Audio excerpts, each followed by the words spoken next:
Hello there, and welcome back to Aqua Plays Dragon Age 2. It's been a while since I last played, just been kind of busy at work and whatnot, so unfortunately I haven't really either had the time or just, the energy, both, basically just haven't had the time and energy together, at once to really want to play lately.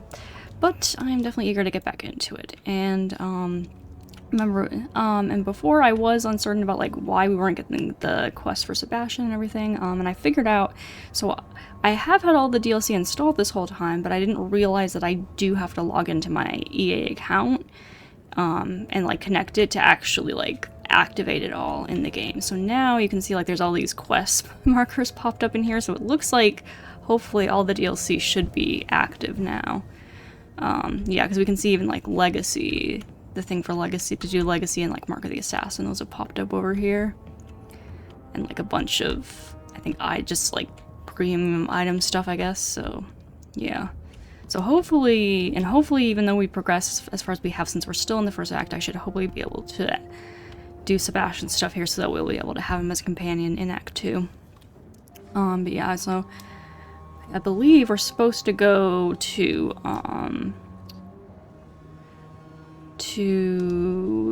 Hightown and to the Chantry there, and like we get an initial like cutscene, and then that leads us on the path of his quest. I thought it was like just a letter, but I think like you eventually get a letter, but you initially have to have that encounter, which I didn't realize, and that's why, so hopefully we can get all that sorted out, so now we can go through whatever DLC stuff we need to here, like, the Sebastian stuff, and then, be able to move forward with finally finishing Act 1, because we were pretty close here.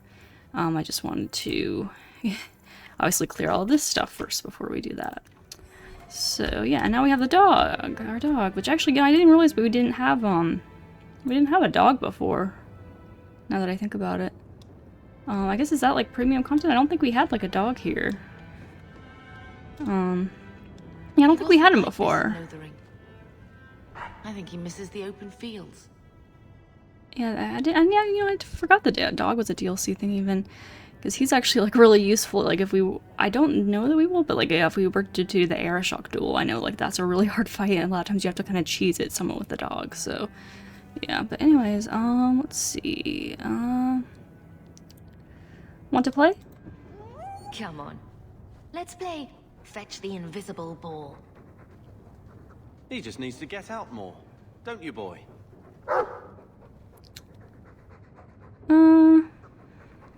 Gamlin might miss him. But if he's with us, who'd keep Gamlin's debt collectors away? Take it. I'm sick of what's-his-name staring and panting. Gamlin, honestly, a Mabari understands what you say. Try using his name. What's wrong with Dog? Real easy to remember. That means we gotta give him a name. What do we want to name? What would Kyrix name her dog?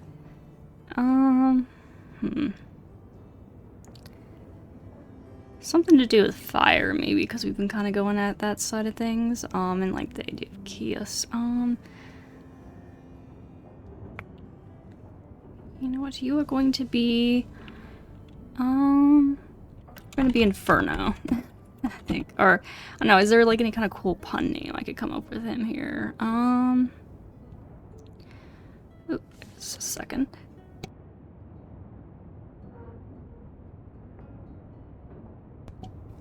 Sorry, my allergies have been acting up a lot today. It's just kind of that season. But anyways, trying to think. I don't know, maybe it's just Inferno fine.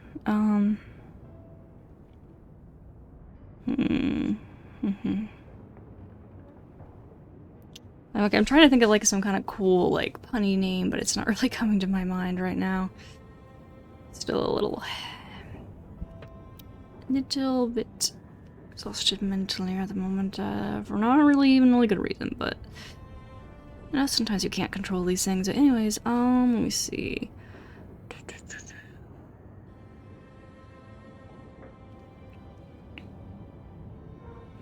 I mean, the only thing I can think is like Infernhound or something. That doesn't really work.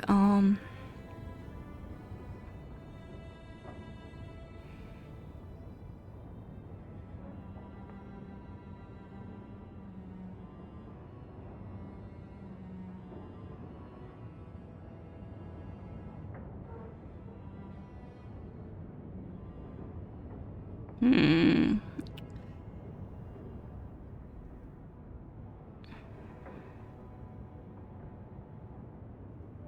Yeah, I don't know. I really can't think of anything particularly interesting. Gosh, I just like have no creative thought right now. Like it's like all of it's stuffed out of my head, man. Ugh.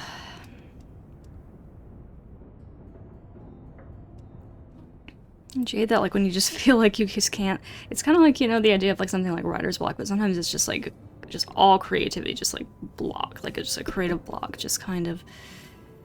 Your mind just won't even let you like imagine anything really deeply or vividly. I don't know. Maybe that's just a me problem. I don't know. Oh gosh. I mean, it doesn't matter that much, but I just like, I hate that I can't even really think of anything right now. Because I don't think there's even really like a Dragon Age lore thing particularly I can think of either. Or anything.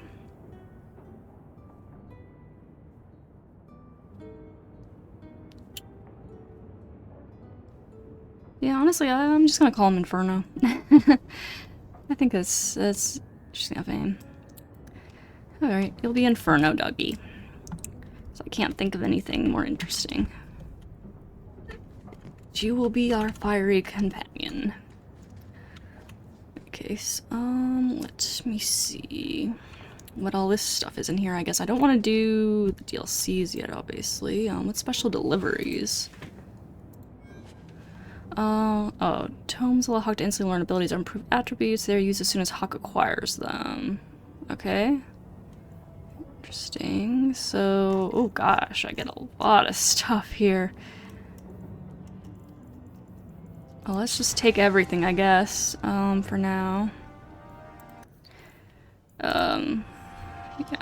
We got some codex entries there to read later, and level up points here. And a bunch of items. Let's see what we got. Oh, my inventory is pretty full up with that too. Maybe I forgot to clear it last time too, not sure.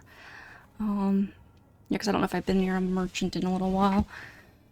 Let's see, what is this? Staff of Parlethan. Ooh, it's a fire one, and it gives extra fire damage, mana, stamina, and magic. Ooh, doesn't increase the rate, but overall it seems pretty nice. I think I'm gonna throw that on. What's this one?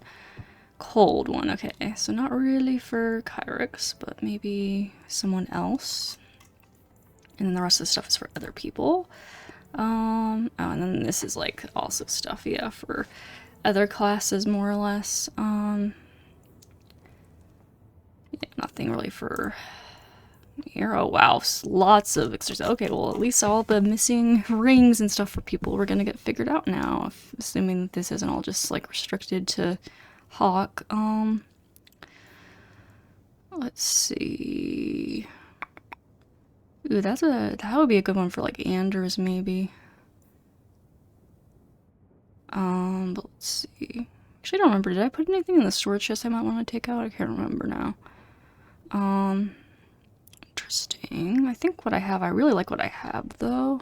Because it gives me extra mana with the blood magic stuff. Ooh, that's a nice ring though. Where's my health and defense one? I might replace that with this one.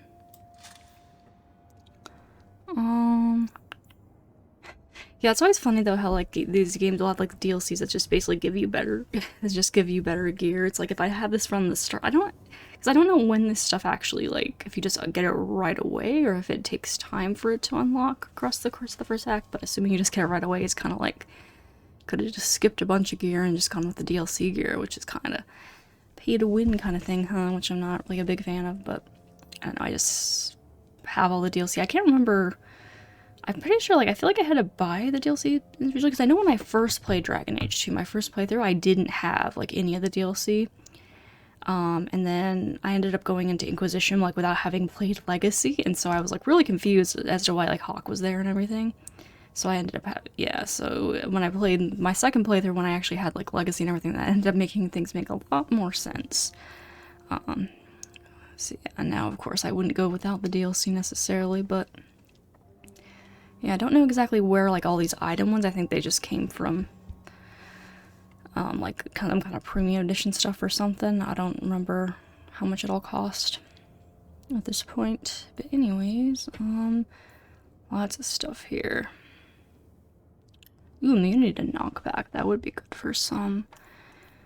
For a war area. Let's see. Anything particularly interesting for my mage, though? Yeah, a lot of good warrior stuff here, it looks like. Oh. Sorry about that. Oh, yeah, I think that's just my phone telling me it's 9 o'clock. Anyways, I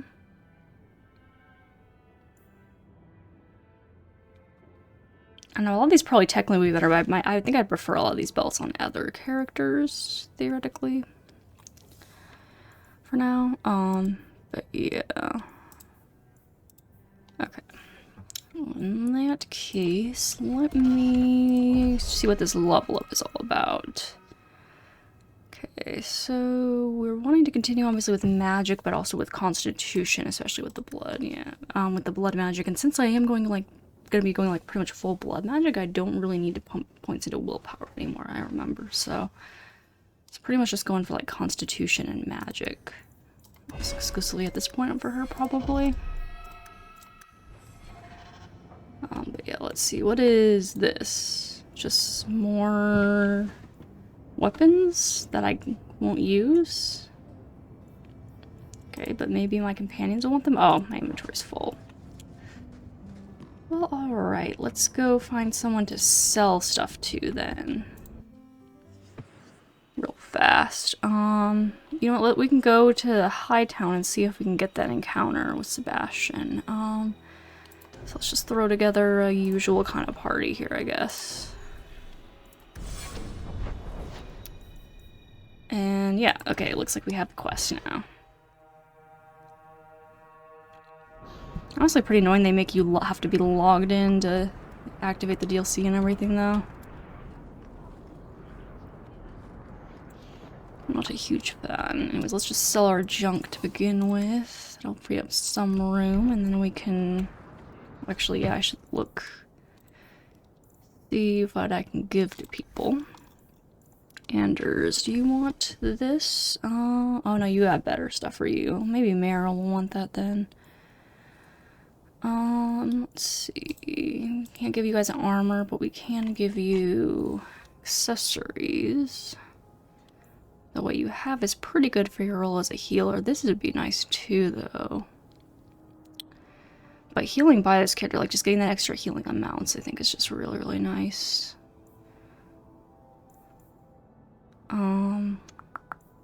Yeah, I just don't think that can't really be beat too much right now.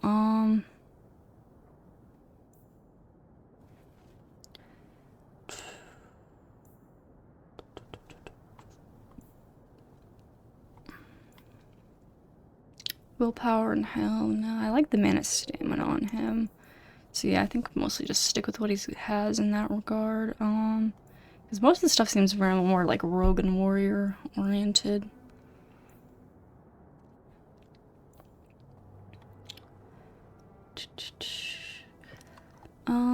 Yeah, probably just stick with what we have. Okay, but then Isabella, let's see.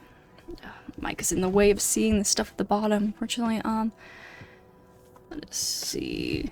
So you, probably not that for you. I think we did have one that gave higher attack. This one also gives critical chance, critical damage immunity to flanking. That probably would be worthwhile on you, to be honest. So I might go for that.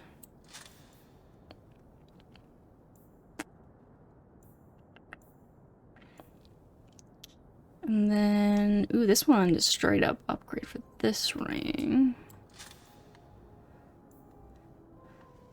And then, let's see. This one is pretty nice because it gives a bonus. I wonder what that means though. What is, I kind of hate like the vagueness of these tooltips sometimes, like just as bonus, like I assume maybe it just like gives her up, puts her up a level on it or something from what she actually has. I don't know. I don't think I'm gonna put that on.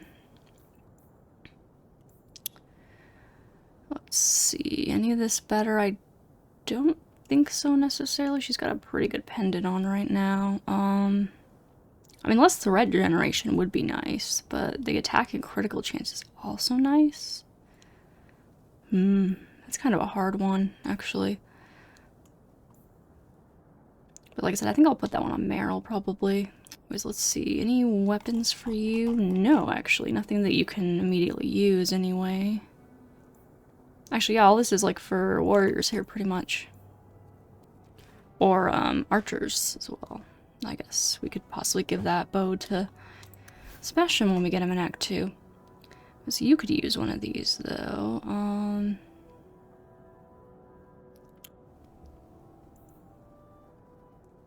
What's the difference? Extra damage versus demons and undead. Attack speed, critical chance. That does overall the most damage, right? Yes, I'll probably go for that.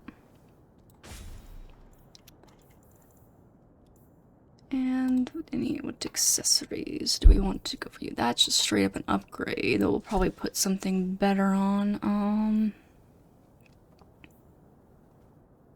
That's just straight up an upgrade again. Oops.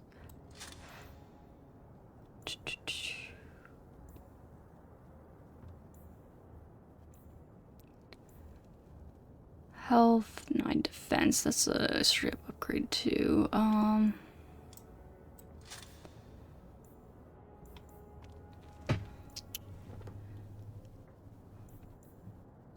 9 defense. Immunity to knockback would be nice for you, maybe. Instead of the just 7 health. You can wear my Hawk family crest. Because Kyrix is a mage and does not really need it. Anyways, what do you have for a belt? Probably have something better here for you. Regenerate physical damage. That might be good. This one is nice overall defense.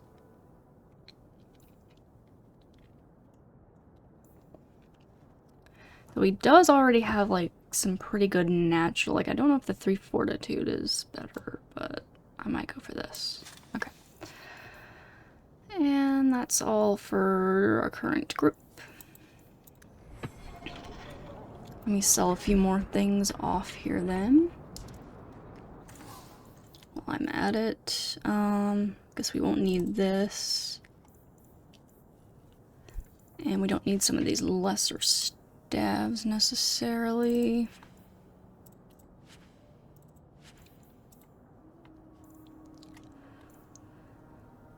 And, oh yeah, and I guess any of this stuff that I'm not going to use, I guess I can just sell, because I'm, you know, if I'm not going to be able to use it on Kyrix, yeah, I can't use it on any of the other companions, so, yeah.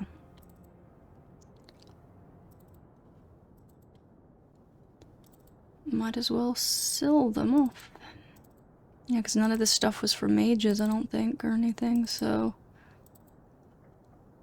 And I already have something better than that, so don't need it. Okay, that freed up a lot of space.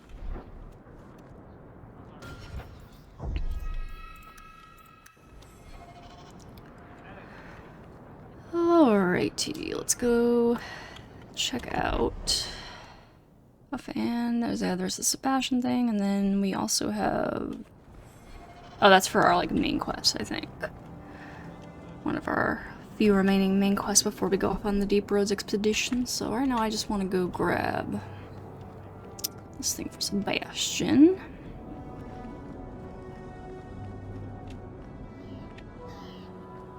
Sebastian, stop this madness.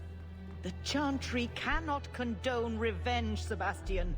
It is my right, my duty, to show these assassins there is nowhere in the Free Marches to hide. This is murder. No.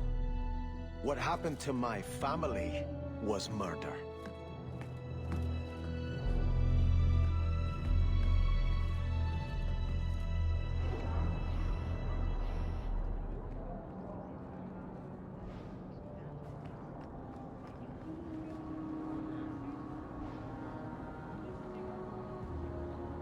Alright, sorry about that. Allergies again. Let's see. So now we can get the quest for him. So, a grave crime was committed against all free-thinking men and women in the free marches. The ruling Vale family in Starkhaven, my family, was brutally murdered down to the youngest babe in arms. This massacre was carried out by members of the Flint Mercenary Company. I hereby offer a bounty on the head of each Flint Company soldier in the Kirkwall vicinity. Prince Sebastian Vale. We will accept. More opportunity for coin for us.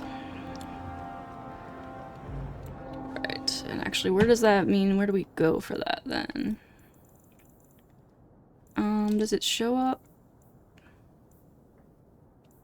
Are we just supposed to run into them, or what exactly does it? Or maybe we now we get the letter from him. We'll have to see. Anyways, let's go back home then and grab the rest of that stuff. Come over here. Let's see the Chevalier's estate. More stuff for a warrior, huh? Mostly, restriction oh, it's stuff for Fenris? At least something, yeah, oh, so yeah, some character stuff, interesting. And then Barbarian Cash. Yeah, lots of, like, companion-related stuff, interesting. Royal Collection. Oh, my inventory's full again already. Hey, I don't think any of the stuff I got was necessarily anything I would want. Like, I don't think so. Yeah, it was like all warrior. Man, like lots of stuff for warriors and rogues. Maybe some of these other boxes will have some stuff for mages. Hopefully. Because I'm feeling kind of left out right now. Maybe some stuff for specific companions in here. But I gotta free up more inventory space. Or I can do that. Yeah, shit. Okay, well, let's just head back out real fast. Come on, crew. Back to Hightown, because it's usually, like, the quickest place to find a spot to sell stuff anyway.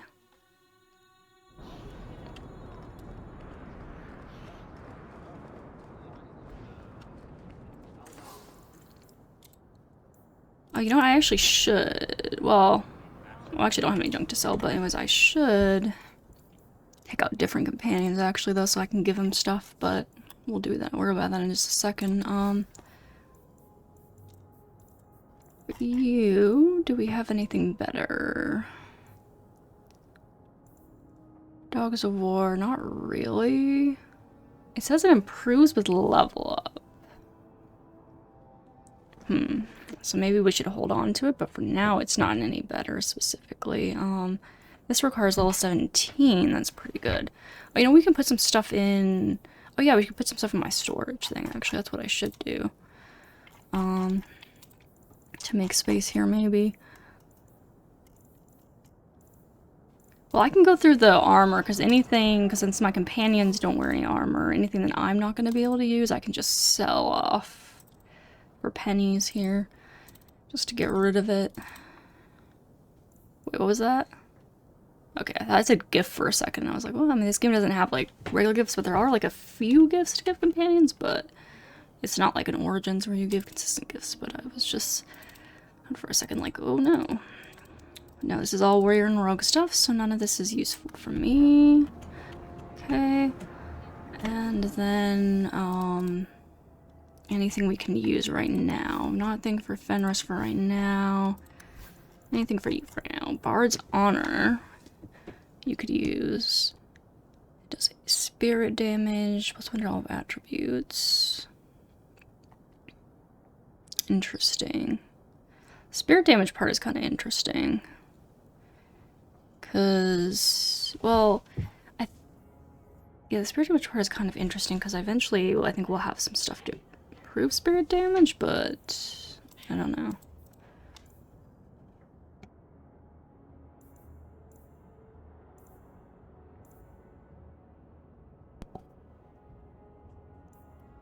Why is anything interesting for you guys, though? I'm not sure what was new. I think just restricted stuff there.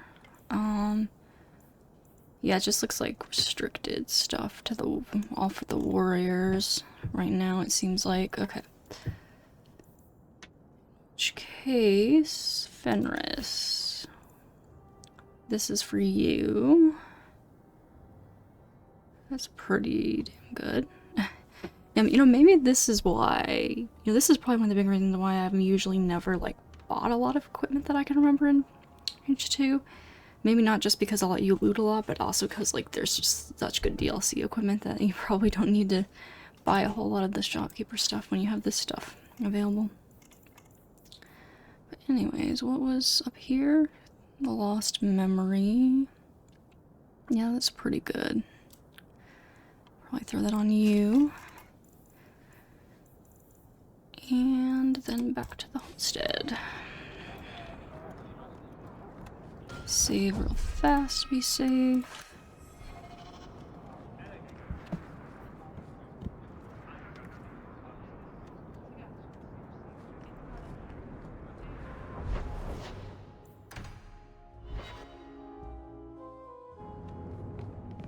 Let me see, did I put anything in storage already? I didn't. But we could definitely put some stuff in here, like the bows that we won't be able to use until we get Sebastian anyway. And then there was like that one thing that said level 17.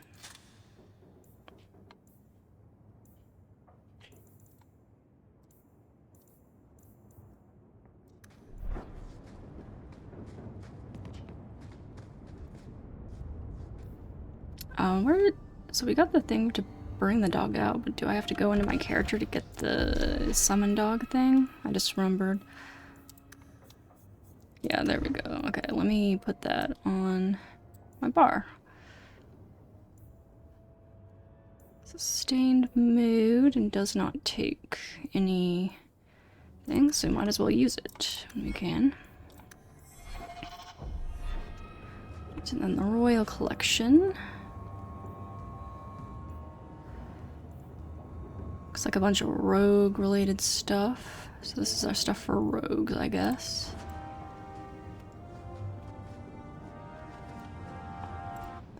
And then we have more rogue stuff? I guess so. Inventory's full again. Damn it. Yeah, so over there must be this mage stuff. So let me go once again and sell some things off.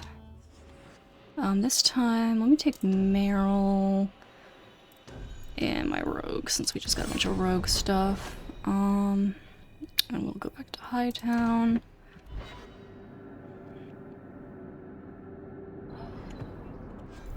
Meryl, do you want this staff here? No, electricity's probably good. Okay, so we can sell that. And then, do you want any of this stuff? Yes, this would be good for you. And you don't even have any rings, so we definitely should give you one of those. Let's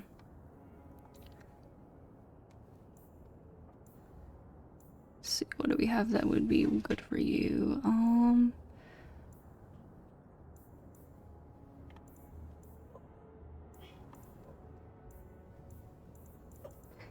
I guess for now we can go with the mana, stamina, regenerate, and then probably like these.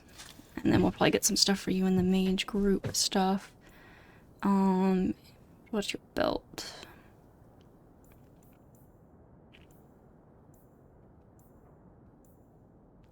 Nothing really there of interest, okay. And for you, Isabella, what do we have that's new to look at for you? The pearl. Use with level up. Seems pretty worthwhile for you. And then hindsight, is that for you? No, what was it for you?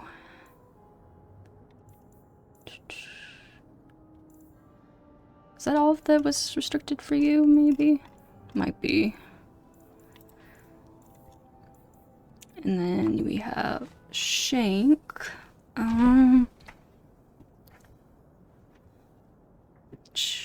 improves with level up. I don't know if it's better. I feel like some of the improved level ones I just shove in the storage chest, even if I don't want to use it right now, and we can check on it later to see if it's any better. But yeah. The 5% chance to stun seems kind of interesting with this one, but I don't know, I like the extra attack that we get with these, though. So I don't know. But like I said, I'll stow them away for sure. I won't just like sell them off or anything. On you, we don't do weapon with. And what about this stuff? That's just straight up better than what you have.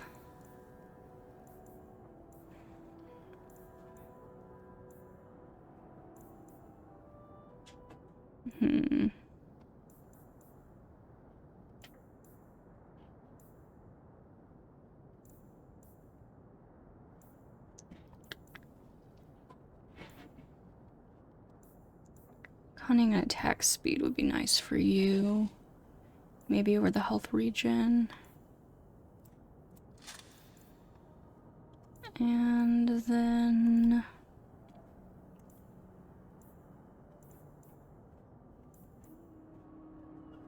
it's a better belt for you.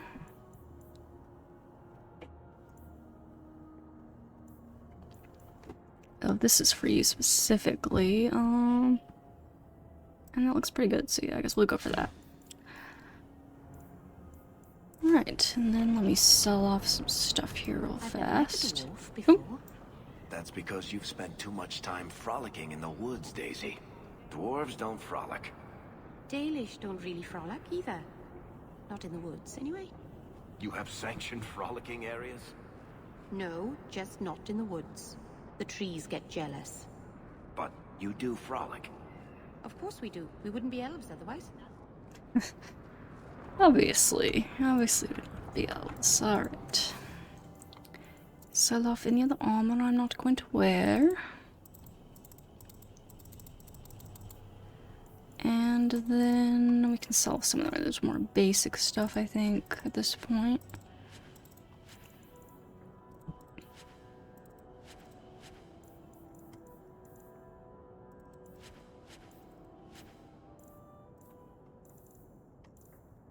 And that'll do for now.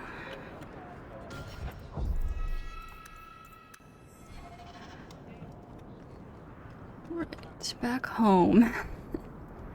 Because we just have too much treasure for my little bag.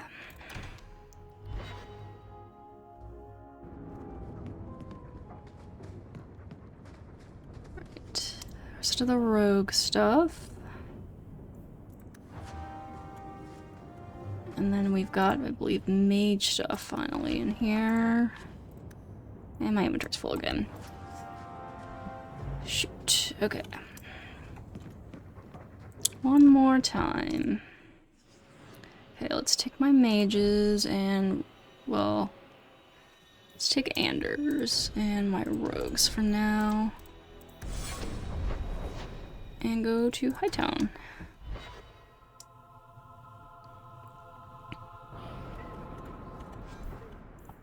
Okay, first up, anything good for me here? Ooh,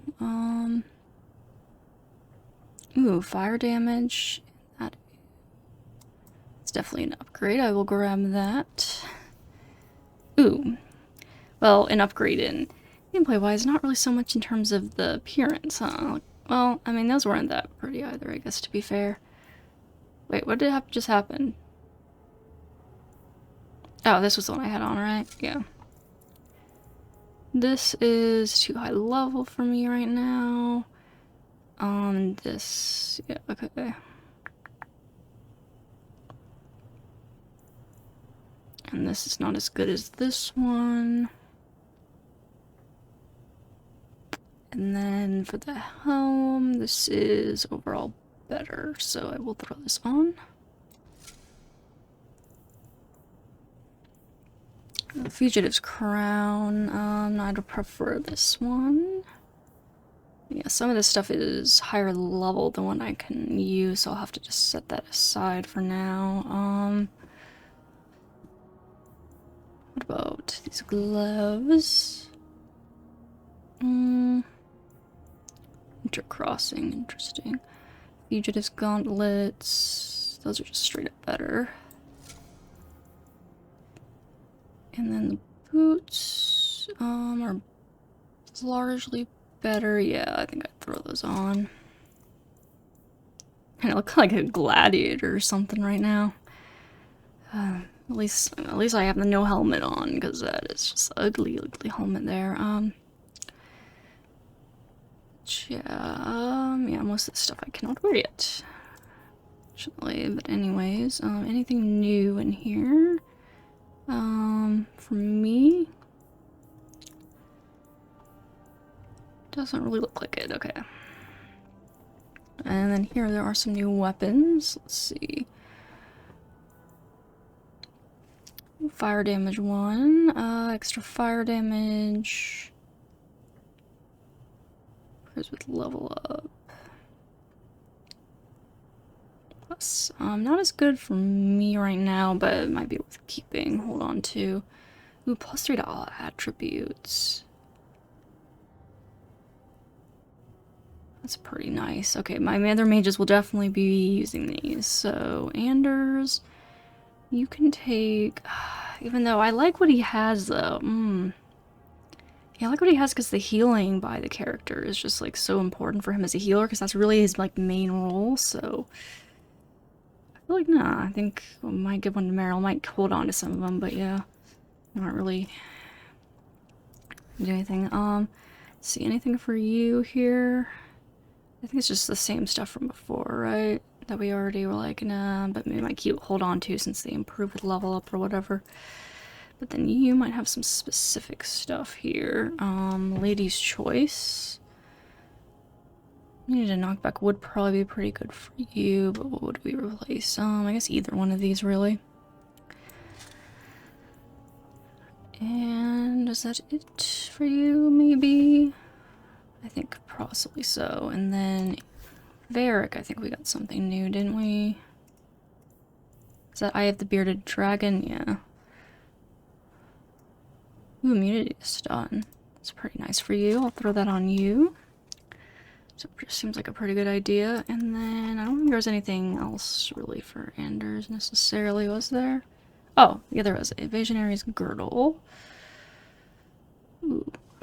Interesting. Ooh, extra healing by this character. Again, that is really, really good for him. Okay. Yes, 100%, yes. Okay. Now let's clear inventory a little bit. Stop looking at my chest. My eyes are up here. But the chest... Do you know how much I suffer under your gaze? I am a person, not an object. Varric? Just shitting you.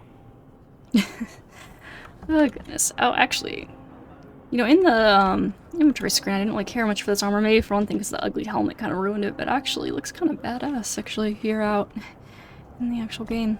So that's nice.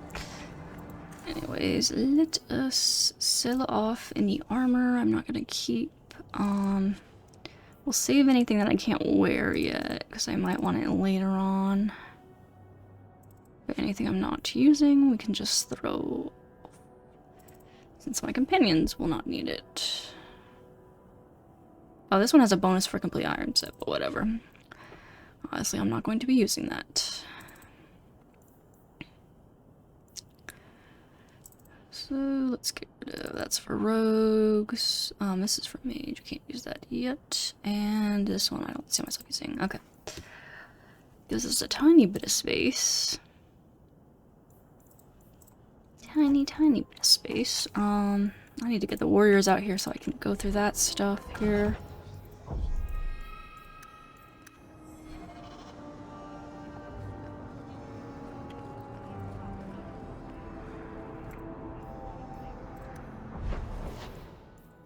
See, hopefully maybe I have just enough space to get the last bit here.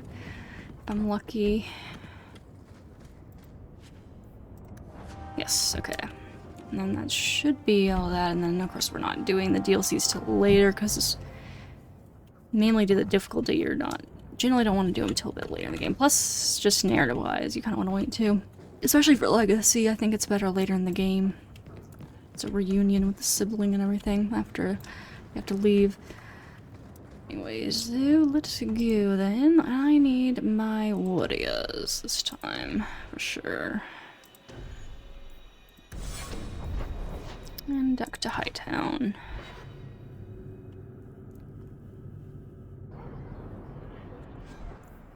Okay, what?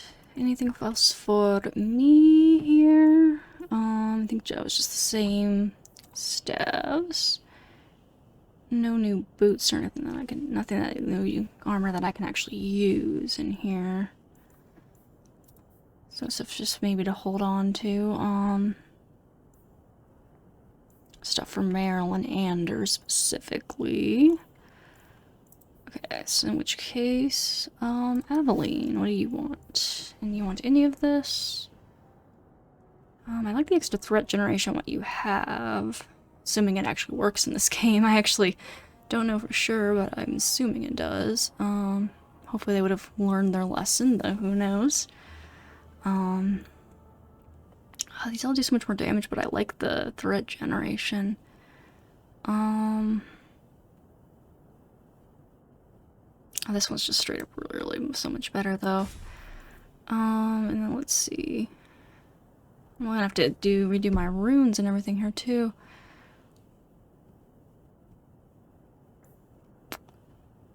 So we can throw this on for now, I guess, and then see what else we have.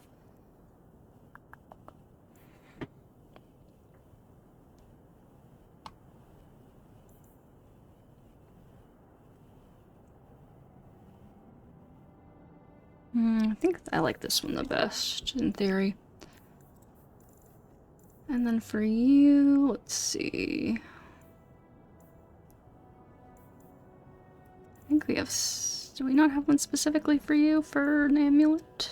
I guess not. In which case, do we want to give you one of these? Nah, not really. Okay.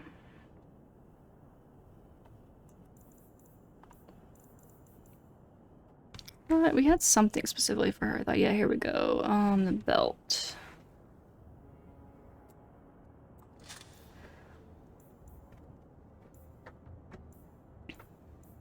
And then, do we have any... here's a ring for you as well. Ooh, immunity to critical hits. That's amazing for you. I mean, she's already an amazing tank. She could be even better, though. Let's see... This one seems decent for you, maybe. Yeah, we'll go with that. Okay. And then... Fenris, did we get anything else for you, or did we already get your stuff on you? I can't remember. I think we already gave you basically all your specific stuff. Unless you have any new weapons for you, maybe. But I think this is all stuff we already had.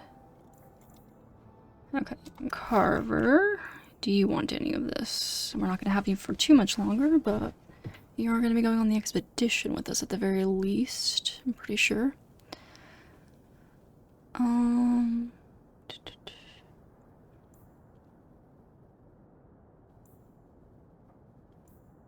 We'll go ahead and give you this one. And you had some kind of thing for you, I think, down here somewhere. This one? That's pretty good. And let's get you another ring.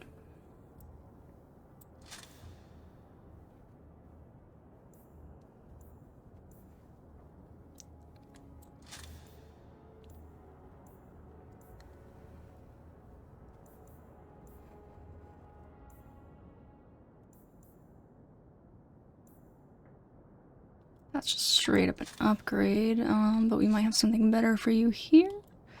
It's pretty good.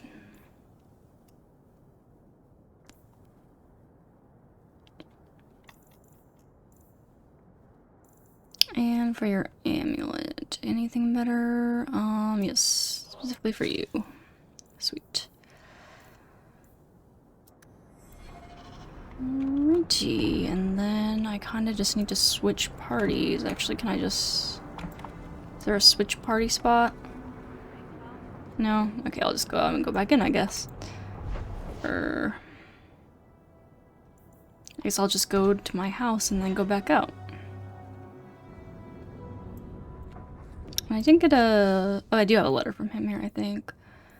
Oh, wait, Black Emporium. Greetings. You do not know who I am, but I have heard of you. I understand you might need items from my collection, as well as the means to obtain them. I do not extend this invitation to anyone, but you are not simply anyone, are you? Consider this an invitation to the Black Emporium, and close our directions to the passages underneath the city, as is the charm to enter. If you give the charm to another, its permission will immediately be revoked, and the consequences will be unpleasant. Adieu, Xenon.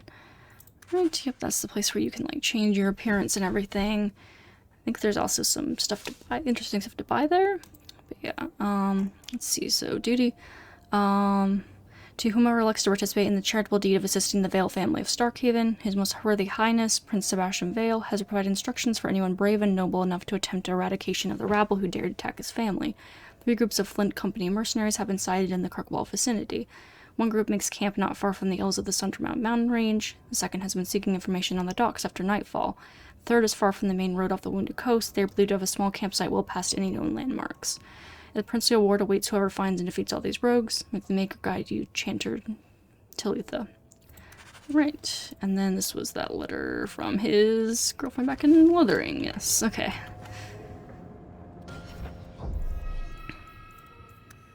Okay, let me put some stuff in this chest here then. Any armor that I can't use yet in case I want to use it later. And let us go take out the mages. We can get them settled. And I don't think I had anyone else in particular I needed to do anything with.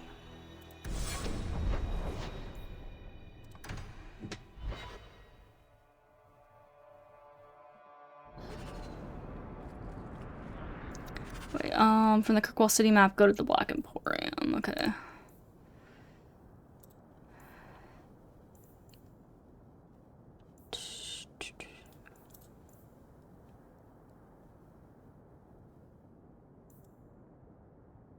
Okay, we gotta go find them for that stuff, but anyways, for now, I just wanted to finish up going through these items. Let's see.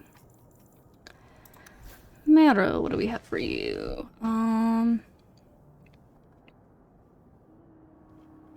I might actually prefer what she has now to this. I like the... Oh, no, I guess this overall is probably overall better. Let's see, what else do we have for you? Anything interesting? The inner eye. Ooh, that's pretty useful. Ooh, yeah, it's a blood magic one. Let's totally do that. Let's do that instead of this one, I guess. And then we wanted to give you one of these weapons, I think. Damage one would be nice. This one's just really nice, though. I think we'll go with Malcolm's Honor. You can have Malcolm's Honor. Okay. And then Anders. Did we already do yours? I can't remember. I think we figured we didn't want to give. It's because you got the healing one. I think we... Did I already give that stuff to you? Oh, that's Sebastian's. Okay, so we gotta save that for Sebastian then. And I think, yeah, we already went through your stuff, if I'm not mistaken. No, we did. Not this one, okay. Ooh, I like the healing by this character, though. I know, I like the extra healing by this character. Just, like, really helps a lot, I feel like. Yeah. I think I'm gonna stick with that, probably. Okay, but anyways, and then in that case, let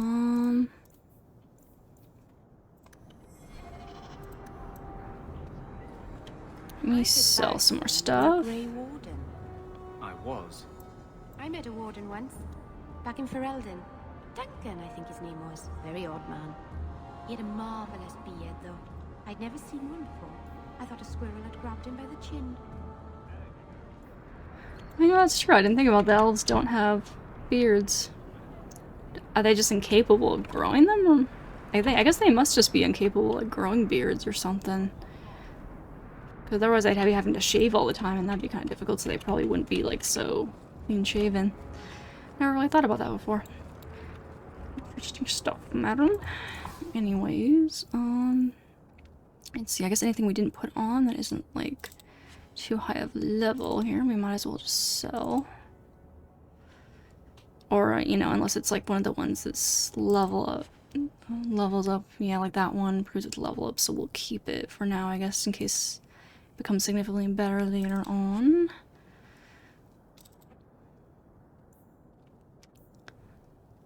Yep, just in case, because they don't really sell for anything anyway. I just don't want to have too much stuff sitting around.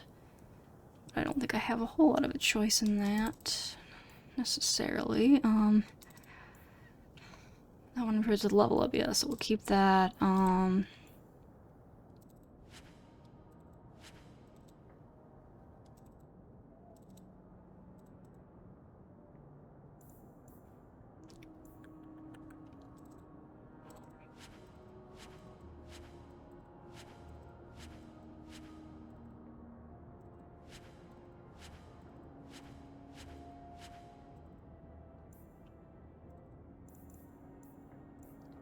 Okay.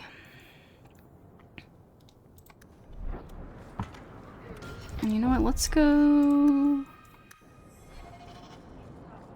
Since we're here, let's go find Sandal and do some enchanting.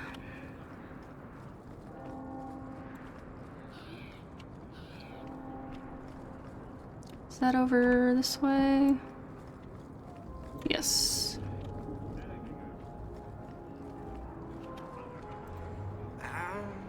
Oh, oops. Didn't mean to mess with him. Let's see. Just seeing if I can do any enchanting. Anything that's actually equipped by us. Ooh, Rune of Fire. Guess I will add more fire damage to my fire staff. Sounds lovely. Okay, so like that. Bianca. We might as well, because we know we're going to be keeping Bianca on him forever. And then that's all the weapon rooms I have. And then... do I have anything to put on myself? Just protection, might as well then, I guess.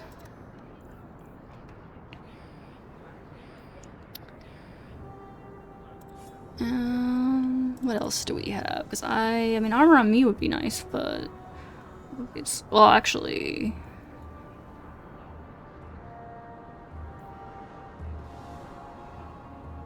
yeah, Evelyn's using this, so we'll give her some more armor. I guess Kyrix only went up high enough to be able to enchant his armors right now. That's interesting.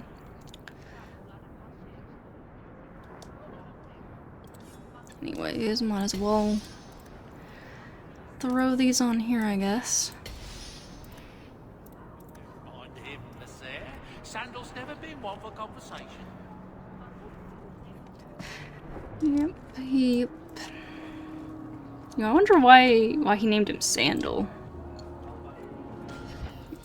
I mean, is that like just like a dwarven name that happens to also have a meaning? I mean, actually, do they have sandals? I think they would have sandals, right? At this point in time. I don't actually know how old sandals are and like culturally where they started and all that stuff. But I feel like they'd be like a bit of an older thing. Anyways, let's just put the rest of this stuff in the storage chest for now, then. I'll just have to remember to check back every few level ups to see if there's anything we need to stow away. Or not stow away, but anything we need to take out, rather. And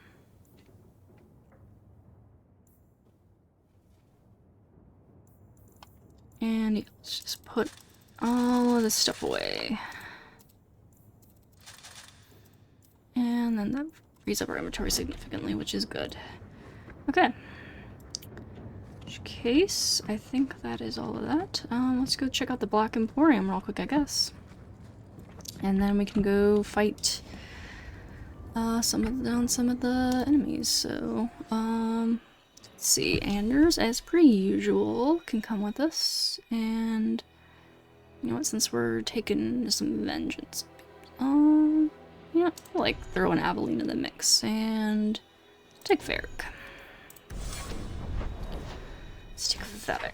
And we'll go to the Black Emporium first, and then we'll go hunt down the mercenaries for Sebastian.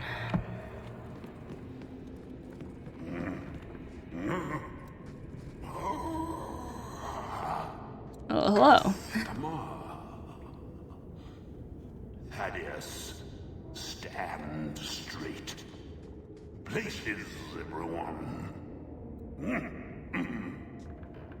Welcome to the Black Emporium.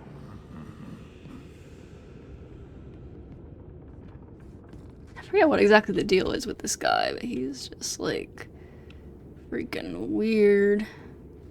What the hell? Hey dude. I am the great and magnificent Xenhon, the antiquarian. Okay. It's so rare to have company. Well, living company at any rate. He kind of almost reminds me of like an Ent from Lord of the Rings with that voice. Anyways, Androssia nude repose invisible. Can stone lie with purpose? Can it beckon with raw venom and in command, yet shine with an inspiring virtue? That challenge was posed to sculptor Arwan de Glace, artisan and son of Empress Vugian of Orlais. It was busy work and rhetoric in a time of excess, but answer he did, with the reserves of a nation and a passion unhealthy. His subject, Our Lady, though not as depicted in traditional statuary. Arwan's mad ambition summoned the form of Andraste uninterrupted by the trappings of war and devoid of the vestments she assumed after death. It was living, commanding, obscene, yet inspired. To gaze upon it was to be enthralled, spiritually and physically. It was the latter that alarmed Chantry officials. They blanched at the thought of Our Lady being possessed of such a base appeal, even as they, too, were drawn. The work could not be destroyed without threatening the balance between empire and hallowed, so grave censorship was enacted under the guise of honoring. Enchanters were tasked with extending the ethereal that hides the fade, drawing it around the form like a cloak. Our Lady remains in the stone and in this world, but mortal eyes are forever denied her treasure and glory. She is veiled in every sense. As in all things, unintended consequences must vex those with pure intentions. Modesty would have been better served by a thickened sheet, drawn back when techniques were to be studied. As it is, the sculptor's skills are accessible only to exploring touch, defining the shape by intimate caress. All manner of strange congress has stemmed from tempted hands and the innocent wish for clarity. Right, so that's kind of an interesting idea. Don't fondle and trust, eh? Don't worry, I wasn't thinking about it, though. Now that you mention it, Kyrix might get the thought in her head. Better be careful around her. Anyways, hey, Thaddeus. Gollum's name is Thaddeus Gigantus Crambam III. He's my favorite. Alrighty then. How many others do you have? I wonder what Thaddeus would think of all this. I guess he can't really think, because he's not read like Shale. Sorry, Thaddeus. The Templars sometimes come here, you know. The bloodstains take just weeks to clean up. Poor Thaddeus. Yeah, how does a golem clean bloodstains, though? Seems like it'd be kind of hard for them to do something like delicate like that. I tire of those plebeian items. Take what you like. No charge. Okay, thank you. No charge, Thaddeus. You hear me? Okay. Song of Sorrow. Okay. Anything I actually care for here? Let me see.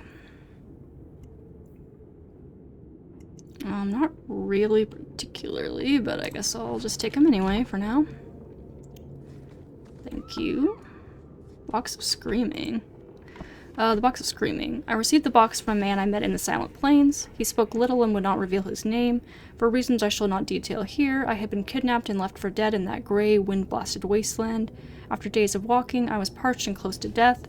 I was about to dash my head on a rock to speed my passing when the man arrived. He possessed a water skin containing ample water for a person traveling from our location to the Imperial Highway. From there, he said I could find my way to Solus or Paravantium. He offered to give me the water skin if I agreed to take 3 things from him: a glowing crystalline shard, a bronze spear, and an ironbound box with no hinges. I asked the man if he wished to have these items delivered. He said that he merely wanted me to have them. It was an odd request, but I was too weak and too desperate to think much of it, and so I agreed. The man put the items into a leather stack, which he handed to me along with the water. "What about you?" I asked. He said nothing, only pointed in the direction from which I had come. "There is nothing that way," I said. He merely smiled at me. I found the Imperial Highway about a day later, and a caravan driver agreed to take me to Paravantium in exchange for the large glowing shard. In Paravantium, I bartered the bronze spear for new clothes and room at the inn.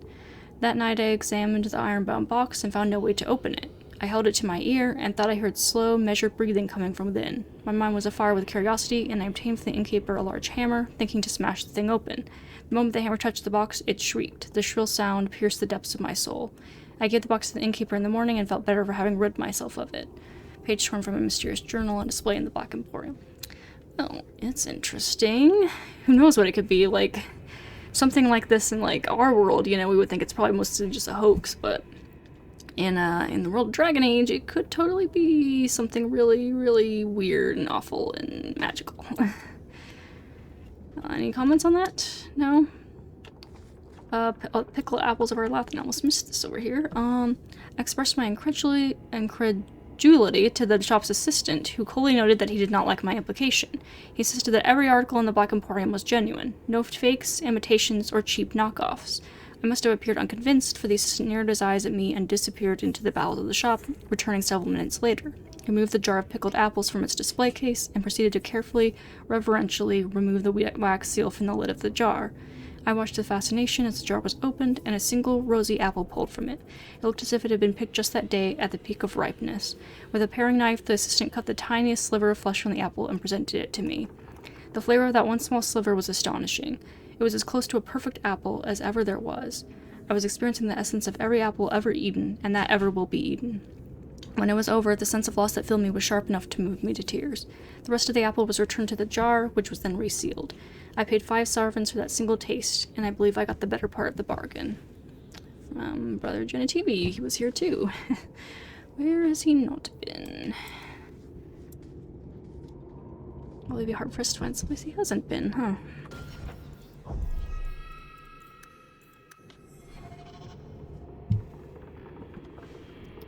Alright. What else is there in here? All manner of crafting lore gathered from throughout Beta. Price is negotiable. Alrighty then.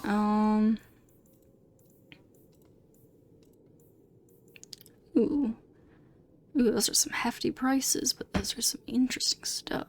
Whoever consumes this elixir gains knowledge of advanced combat techniques. Interesting.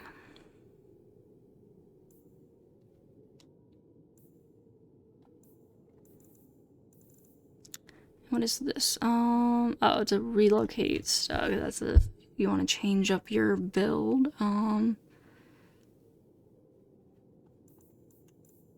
Interesting. And some recipes. Increasing damage inflicted against dark spawn. Interesting. We'll go ahead and take it. Slowing the movement. Increases the amount of coin that creatures drop. Okay. Interesting. Interesting stuffs. Right. What's over here? Rare, enchanted goods. Oh, the prizes of my collection. As to socks, you can never have enough socks. Okay, if you say so. You say so. Let's see, anything interesting?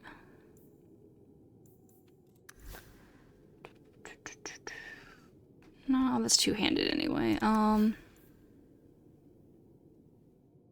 Attacks ignore enemy armor is kind of interesting, but not really that interesting. I don't think that's a pretty nice shield though. It's got 30 rune slots on it, but I don't think I'm looking to spend any money on this stuff right this second anyway.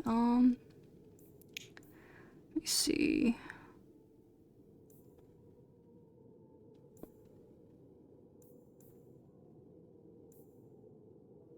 Oh yeah, they do have sandals. Yeah, that answers the question. There, we definitely do have sandals.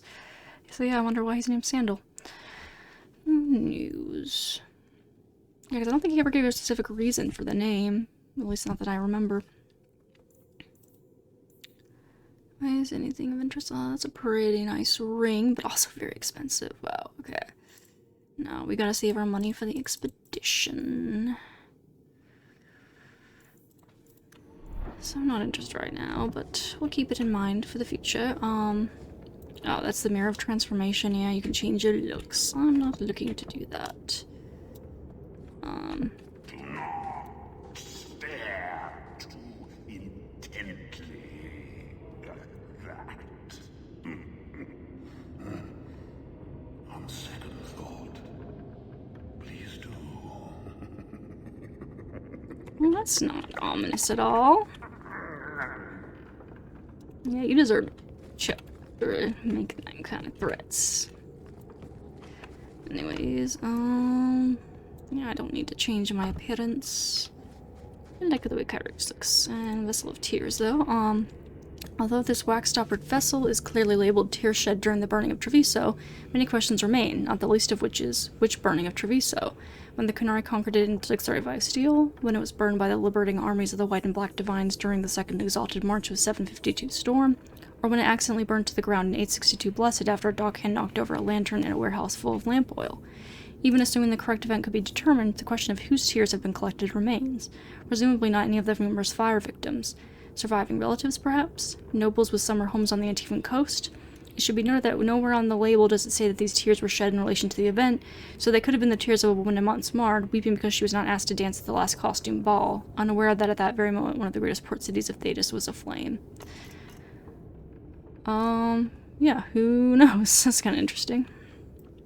It's kind of one of those weird... It looks like something that someone would have made up, like just poured some water in a vase and was like, hey, these were tears shed by the victims of this shed tragedy. Won't you give me a bunch of money for it?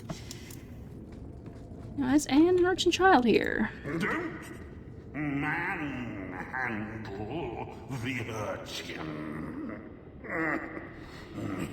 He's not for sale. Find your own.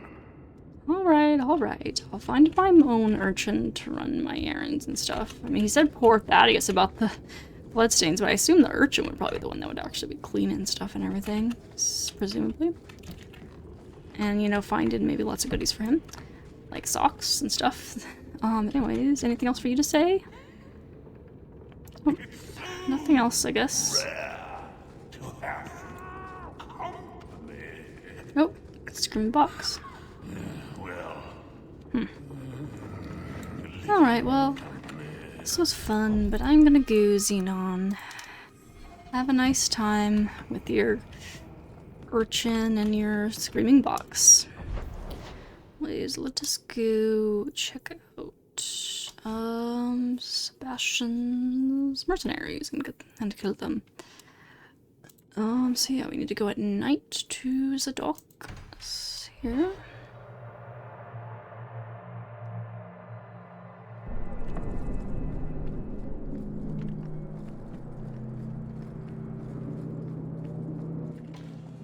And time to fight!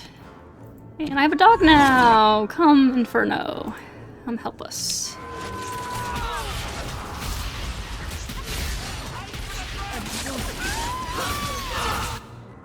Alrighty, and let's see.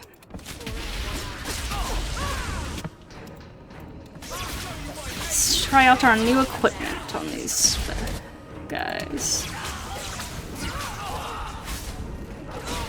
Is that it? Oh, it's still a dude. Oh, we didn't even have like a second wave. Surprising.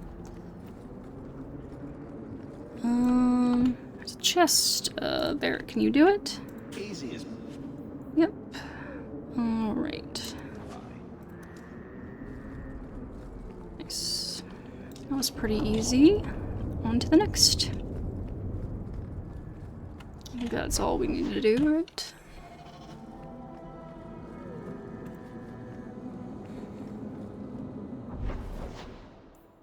Okay, height. Oh, no, that's that one quest. Whoops. No, we're not doing that quite yet. I want to do the Sebastian thing here first, just to be safe, because we're almost done with the main quest stuff. So I guess we go out here. Oh yeah, that's right, it's the Wounded Coast and Sundermount for the other two groups. I've always wondered, why is every surface dwarf a merchant or a smith? You left out criminals and hired muscle. They don't count. We dwarves are drawn to shiny objects. Sort of like magpies, but with business sense. You're kidding. Of course I am. We come to the surface with the skills our ancestors had, Blondie. You think there's a tradition of dwarf woodcutters in Orzammar? Beekeepers? Sailors? Well, there could be mushroom growers and nug wranglers.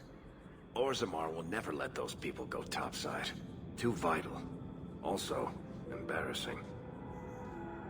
But hey, imagine how much business they could do like with nugs if they could bring them up front. I mean, actually, yeah, I wonder if nugs would be able to survive up on the surface because they're, you know, still living in the caverns. But, I mean, given how Liliana took to her pet nug in Origins, not this most recent playthrough because I don't think we were able to get it for her then, but, you know, she can get a pet nug and loves it. You could definitely make so we can probably sell in those pets, like in Orlais especially, probably to like the noble ladies and stuff. They would take to them very much so, I imagine. Could be a whole little fad. Anyways, oh, I actually don't have to go too far on the coast here, so that's nice. Let's go take these guys out.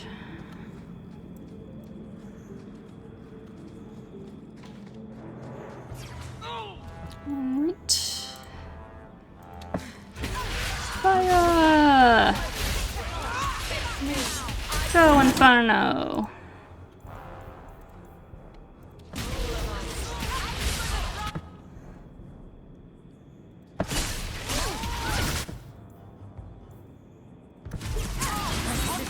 Heal myself up real quick. Gee, did I already heal myself? Holy shit. They are just targeting the shit out of me. Oh. Oh wait, that's right, because I'm in blood magic mode. I can't get healed. Oh my gosh, I forgot I was in blood magic mode. Okay. Well, that was a waste of all our healing. Whoops. Hopefully we won't need it elsewhere here.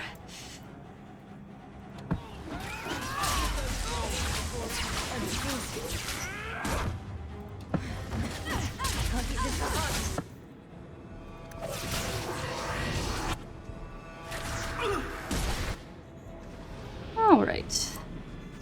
Good thing that was a pretty easy little fight there. Because I totally forgot that I have blood magic on and I can't heal traditionally while I have that on. I gotta remember that.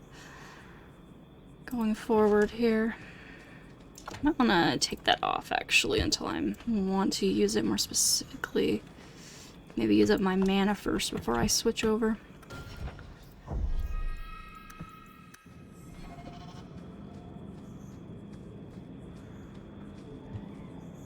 It's just like, since I haven't played in a while, like now having my mic here, I keep feeling like it's in my screen too much.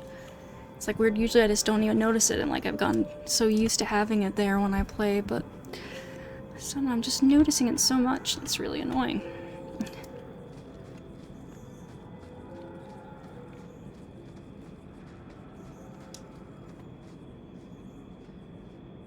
Yeah, because usually I'm like just so used to having it here in front of me that like I don't even really notice it. It's not a big deal, but all of a sudden I just like notice it. It's kind of like, you know, sometimes like when I'll, you know, I don't know if like if you have glasses you might know, like when, you know, if you just suddenly notice that you're wearing glasses, like I wear glasses every day, you know, so like usually when I have my glasses on, you know, I just don't, like, you hardly even notice it most of the time, but occasionally, like, you'll just, like, suddenly notice it, and, like, your body just won't let you stop noticing that you have it on your face and, like, having it annoy you.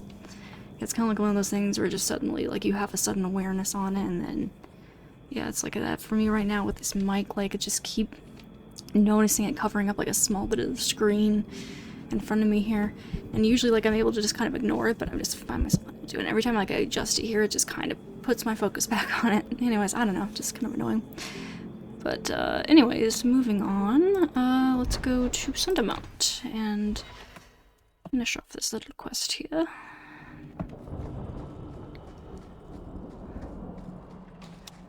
Alrighty, time to fight.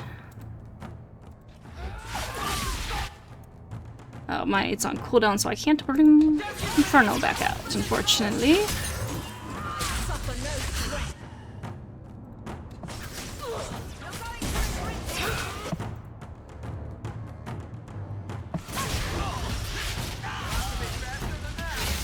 I think that was a complete waste of a firestorm there. Like, didn't even like hit anyone. Oops. Oh well. These guys aren't that tough, especially since we just got nice new equipment.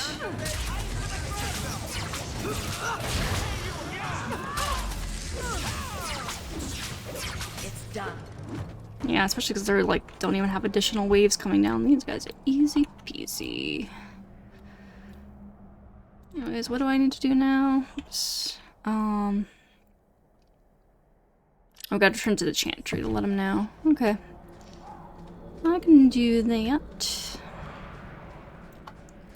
Let's go.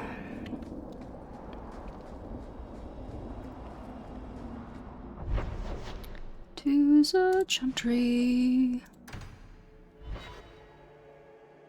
Oh wait, oops, I forgot to switch it to day, didn't I? Oh no, it did already, okay. So, a human, an elf, and a dwarf walk into a bar. The human says, "You're lucky you're so short. That hurt like mad." You could have just stopped me, Blondie. Why waste a perfectly good setup? Okay.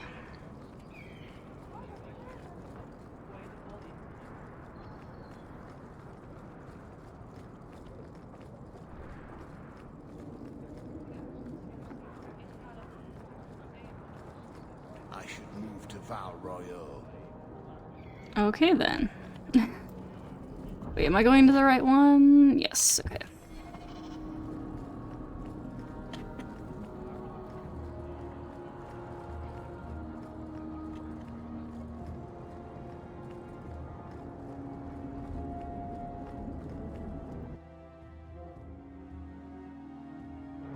Hey Sebastian, I avenge people for you. I wonder why he didn't just go and kill him himself. Or like, I'm surprised he didn't like require that he be part of the group, you know, doing the vengeance or whatever. Anyways, hey, did it. So, will anyone smite me if I tell you I killed the men who wronged your family? Excuse me, who are...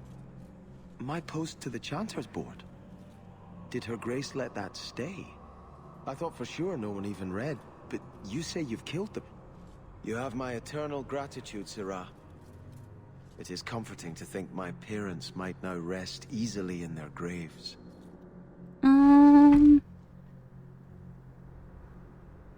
Why was your family killed? Who sent these mercenaries? My family has ruled Starkhaven for 6 generations. We have enemies, but none who would identify themselves openly. A distant cousin of mine is claiming rulership now, but he is a bit simple. He can be no more than a pawn in this plot. So who might have done it then? Surely you have a guess as to who was behind it. My parents were always prudent in how they handled our nobles. They did not allow rivalries or resentments to flourish. The attack must have come from outside. Kirkwall is our largest trading partner. I came back here to find support for my claim, and perhaps for a clue as to who is behind this foul deed. And why are you still alive? Why didn't your family's enemies hunt you down as well? That's why I took the offensive.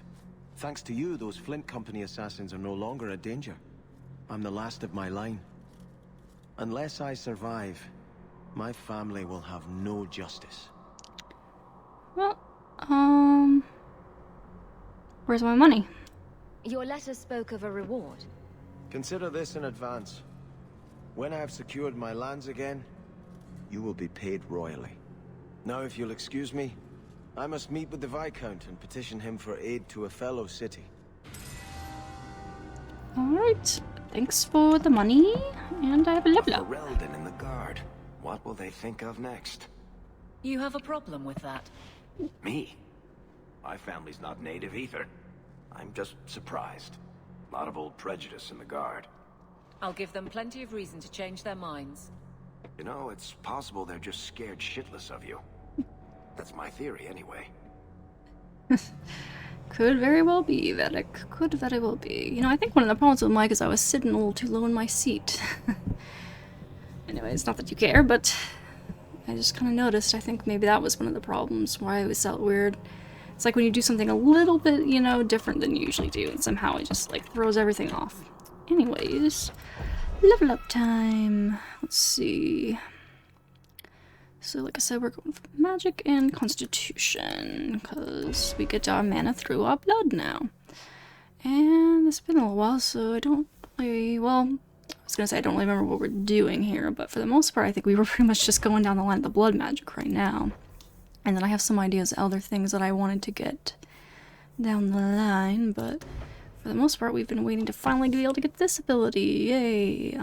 So corrupts the blood of all foes in the targeted area, inflicting damage over a short duration without regard for enemy armor or damage resistance, which is pretty sweet.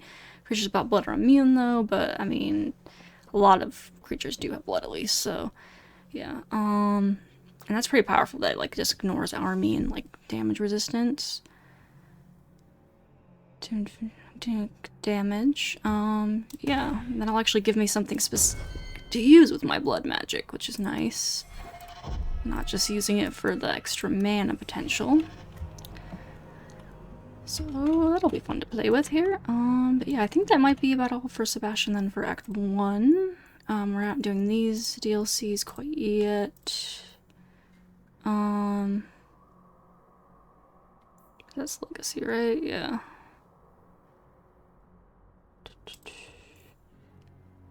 Yeah. Okay, oh yeah, that's right, Wilmod became possessed or whatever, and we had to attack him. Okay, so we gotta go to the brothel to find out how he became possessed. Okay. So let's go attend to that next thing, I guess. And yeah, after that, like, we're pretty much almost at the expedition point here, which is pretty exciting.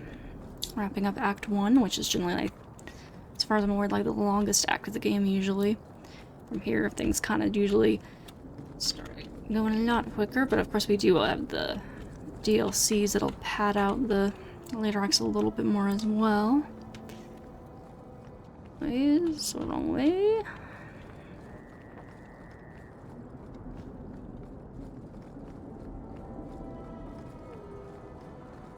Right. To the Blooming Rose once again.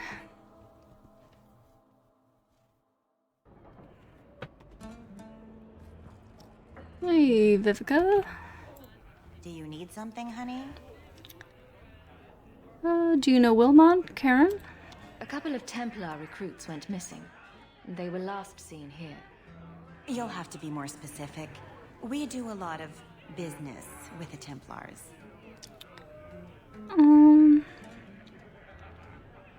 I'll make it worth your while. Perhaps a few coins can loosen your lips. Are you trying to bribe me? You know, not all the girls here are for sale.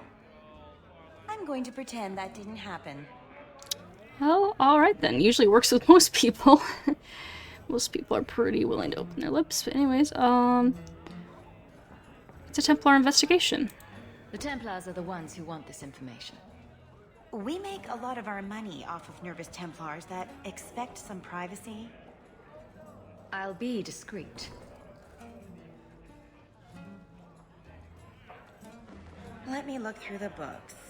Wilmod, Karen... Here we go. Wilmod came in here a lot. You sure he had time to be a Templar?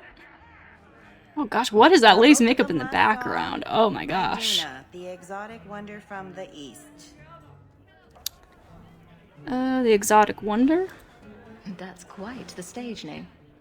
It sounds better than the tramp from Darktown. You should hear what some of the others are called. Well, have what I need. Thank you for your help. Sure thing. And listen, you didn't hear any of this from me. We clear? Yeah. Tell Sabina if her brat gets underfoot again, I'll drop kick him out the door. Alright, find Aduna, okay. Presumably somewhere upstairs. So, what do you do, Aveline? You know I'm a guard. Why are you asking? I mean in your off-duty hours, for fun.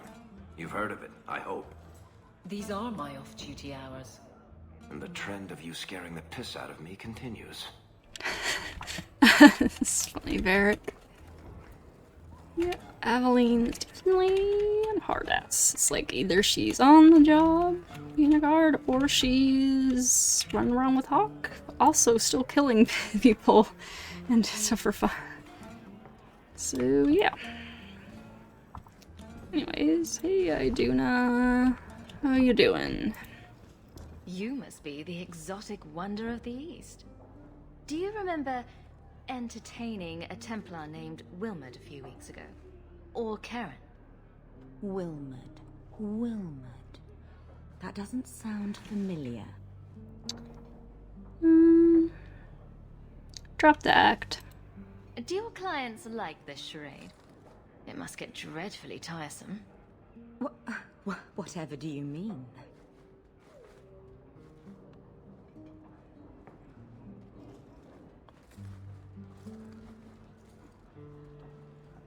Questions are boring. Why don't we have some real fun? Hawk, go easy on this lovely creature. You should listen to your friend. You really are persistent. As charming and relentless as you are, I'm here to investigate. Answer one of my questions first. Who told you about little old me? I'm tired of your games. You know, I heard a rumor.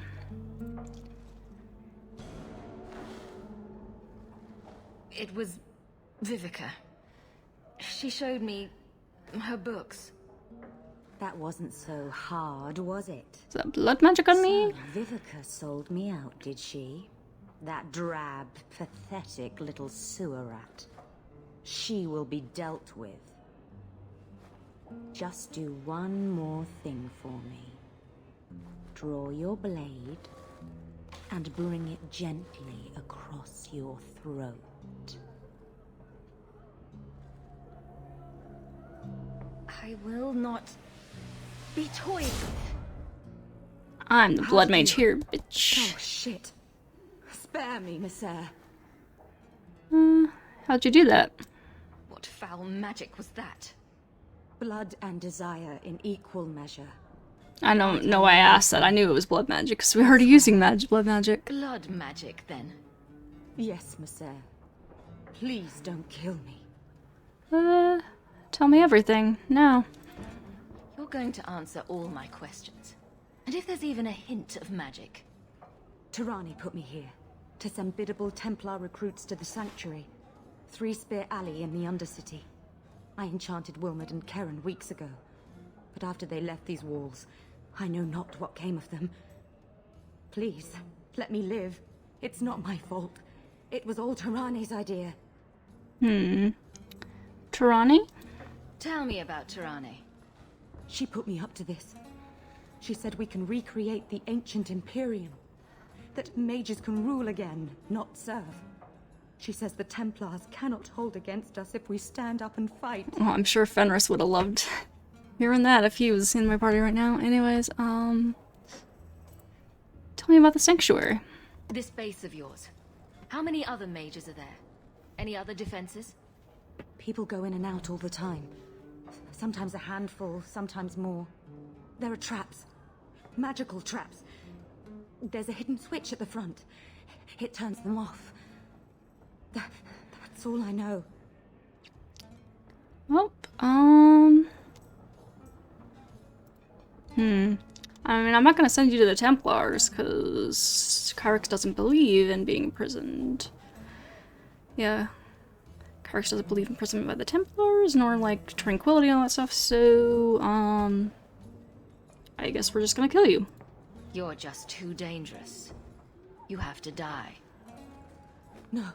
No! I mean, because I have no way to keep you alive. I mean, yeah. I can either send you to the Templars or kill you, so I'd rather give you the freedom of death than send you to, like, tranquility and imprisonment and crap. So, yeah. Actually, honestly, didn't harp back harder there, considering she was a mage. I thought it was gonna be a battle. But nope, just quick stab stab. Alrighty then. Well, we gotta go to the sanctuary. In Darktown, apparently. Okay.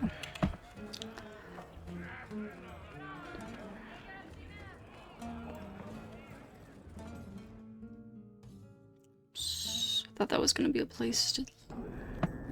Market's closed. Come back in the morning. Oh, don't worry. I'll be back later. To Darktown.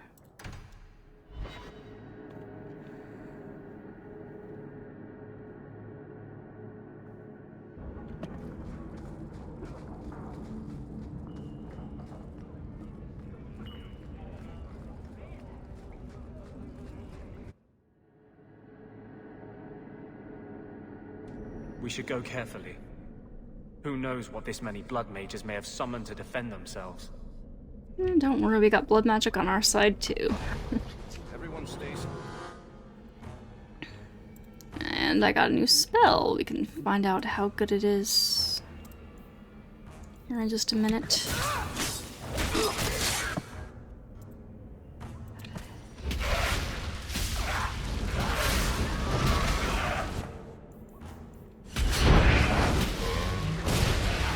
Alrighty. Yeah, what's going on with the audio? Oh no. Everything's plugged in right. I don't know, it's being weird. Oh, man, I did that thing again where I got rid of my ability when I meant to use it. It's really annoying. Wish there was a way to lock the bar in this game like there is in Origins. It's really weird that they didn't provide an option for that.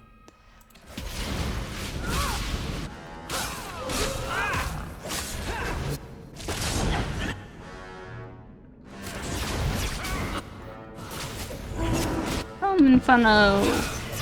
Fight some shades for me. Oh shit! I didn't even notice Anders getting jumped on there, man. Holy shit. Anyways, these guys I don't think would be considered to have blood, so I don't think I can use my blood magic against them, unfortunately.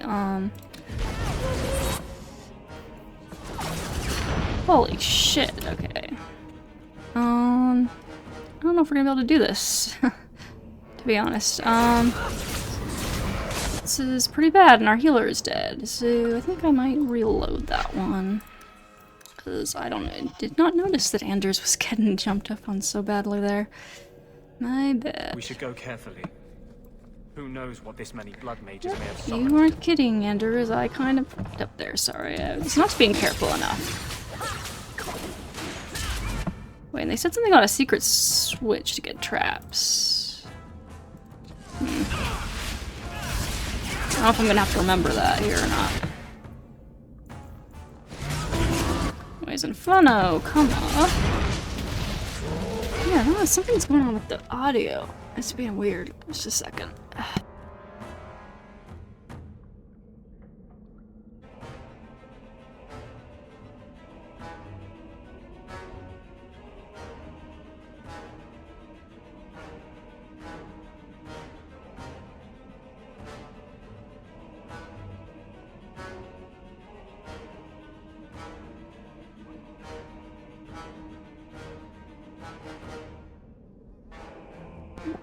Not sure what was going on with that, but anyways, let's continue.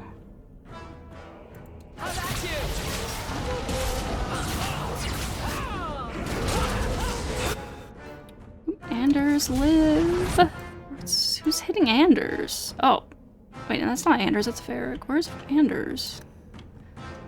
Oh, he's over there too, though. Give everyone a group heal, Anders.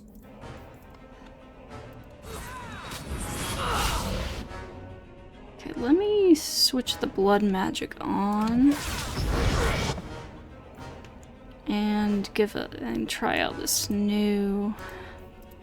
Well, I don't think it'll work on these guys because they don't think they have blood, but we can try. Shit, he died again. Shit. I stopped paying attention for a second and he died.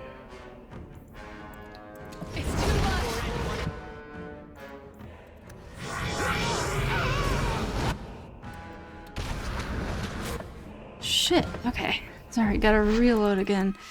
Oof. These other fights were really easy, now I'm in actual proper hard fight. My lack of playing for a week is showing here. Okay, let's be tactical about everything and stay in one spot more so together so we don't get so scattered all over the place.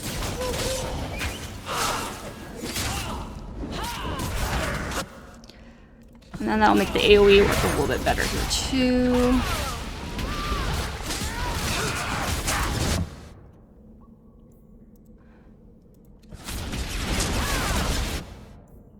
Okay, Anders, why are you not healing yourself well? Come on, buddy.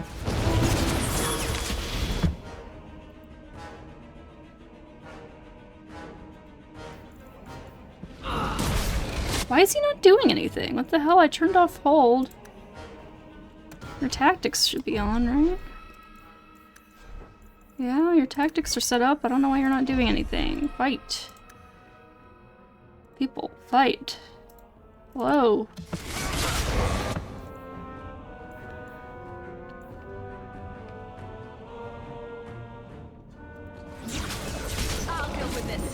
Oh, what the hell? People do stuff.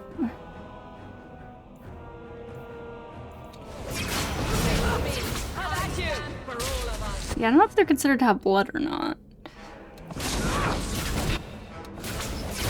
Like, abominations would have blood, I guess, but shades wouldn't necessarily. What the hell? Why does Anders just keep dying? Like, did he slip on a trap there or something? What the hell keeps happening to Anders? This is really getting annoying. Okay, we're gonna try and see if we can continue on without him, because, I don't know, he just keeps killing himself. For whatever reason.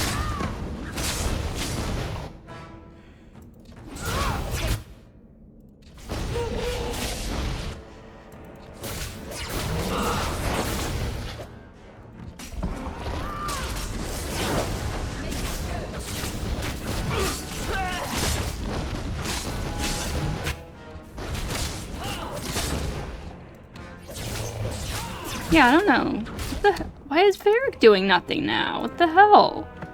Your tactics should be on.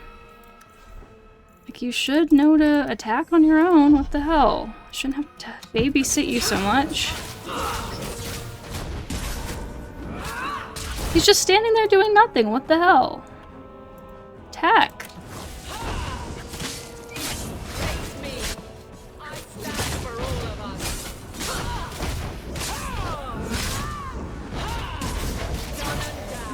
I don't know what the hell is going on with some of these characters. Just weird. Here, get that. I don't know why Anders was just like falling so much there too. That was really weird.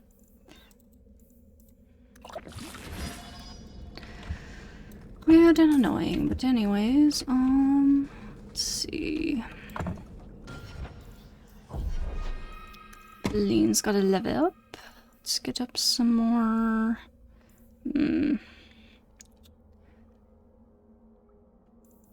Strength is usually pretty good. Constitution, yeah, okay. And then for you, I don't remember exactly what we were going for. We wanted to get ways for her to stagger enemies, right? Yeah. It's kind of one of the things, right? I think.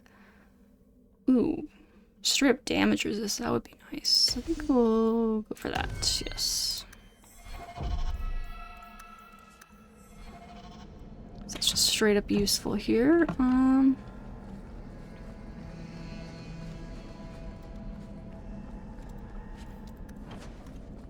Let's see, I don't know why they weren't attacking. That's really weird. I don't know if maybe it's just being buggy right now. Maybe I just need to restart the game or something and help fix it, I don't know.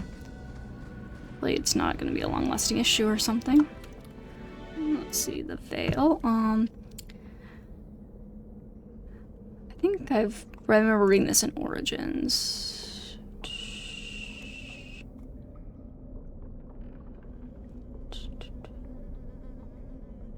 Yeah, I'm pretty sure that I remember reading in Origins about the veil, so don't really need to reread that now. But anyways, our enemies.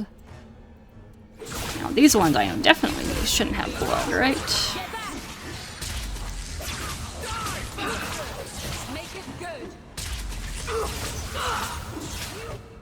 So let's see, probably could do with a little fire over here.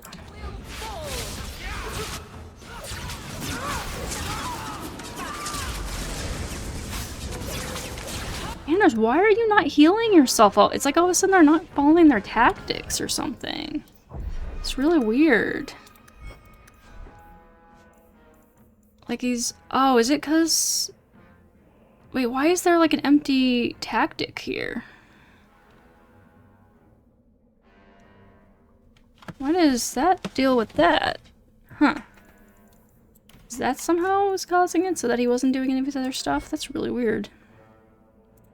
Do you have something going on like that? No, I think you're good. But maybe that's what's causing it.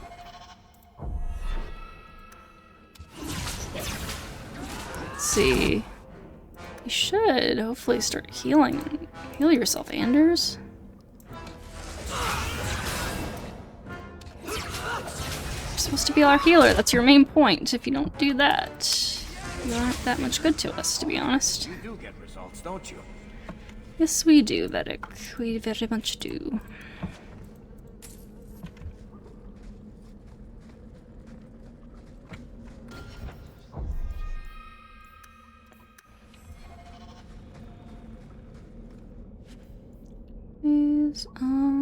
Fire damage is kind of nice, but I have something better.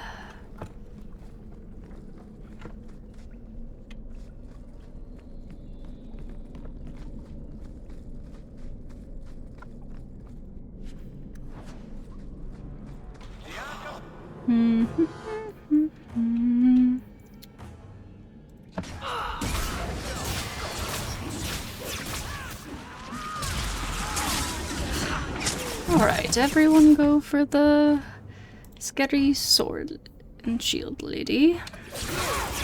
Please and thank you.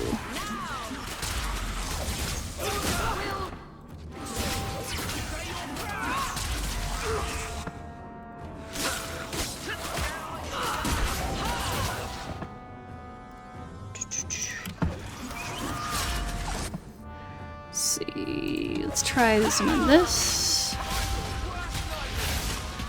Not terribly effective because they weren't clustered as much as I liked, but anyways.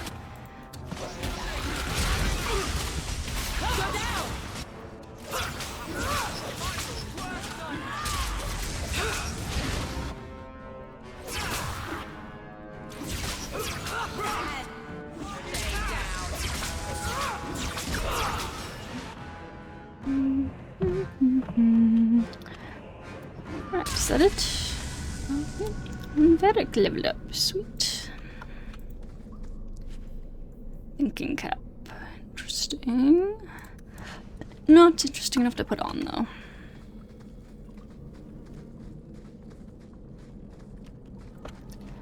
Right, Vedic. Let's see, what do we want to do with you? Generally just dexterity and cunning, I believe. And for you, we wanted to get you the stuff to be able to disorient, right? Which we did. Eventually we'll be able to do with something. Oh no, was it this one? Oh, that's right, yeah, disorient chance. We can improve that one eventually. What was the other one that's disoriented? Was it this one upgraded? No. Oh, it was this one. Yeah, it was this one once upgraded, but we need more points in sabotage to get to that point. But I think we were going for that on Isabella, so I wasn't sure if I necessarily needed it on him as much. Or at least from what I remember, maybe. Let's see what's over here. I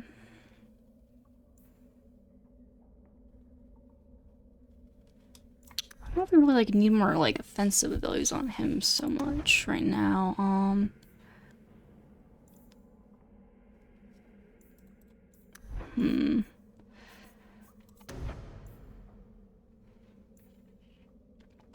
I mean, I really don't necessarily want to get rush. I guess I could just improve this for now.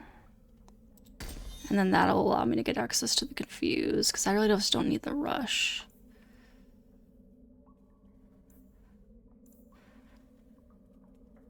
Oh, that's right. This one can disorient eventually too.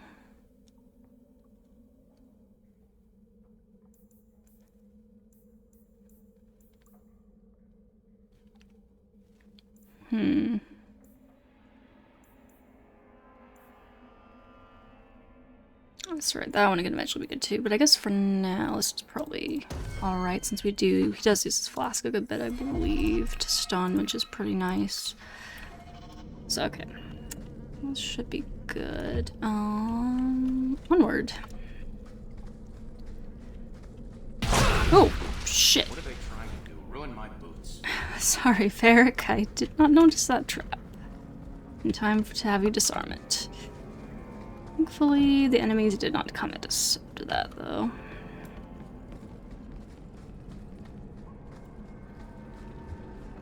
The hell is that? Oh, is that one of the Templars?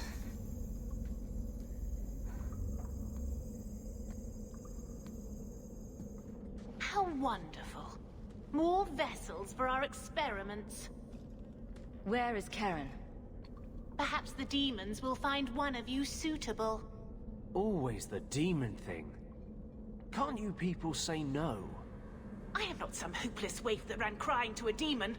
I sought them out and embraced them. I'm no easy prey.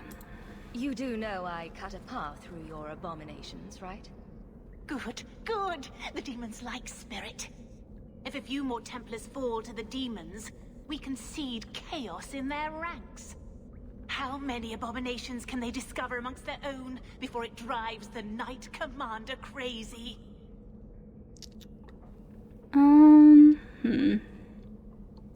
Plan's insane. Good to know you're barking mad. That makes things easier. In days of old, the Tevinter Imperium spanned the known world. Demons were their allies, held in check by power and knowledge. With a wave of a hand, I could do more than a Templar can achieve in a lifetime. Yet they command us. Absurd. Now I really kind of wish I'd taken Fenris along with this whole thing, because I know he would be frothing at the mouth at all this. Only if you must. I just think there'll be some killing, but it won't be us being killed, lady.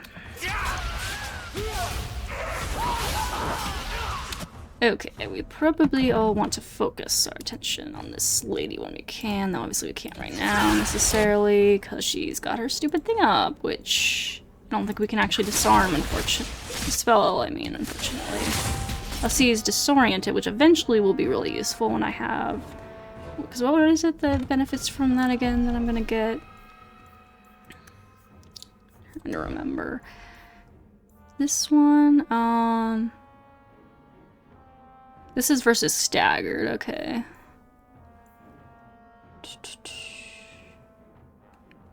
No, so it's not this, that's versus staggered, but eventually, was it this, that? No, not that one. Where's the walking bomb on this one? Oh yeah, this is the one that's like really good against disoriented enemies, and then also Spirit Strike eventually. Interesting. But yeah. Alrighty. Anyways, let's fight. Okay, eventually we'll be able to attack her again, but for now... Oop, let's get her.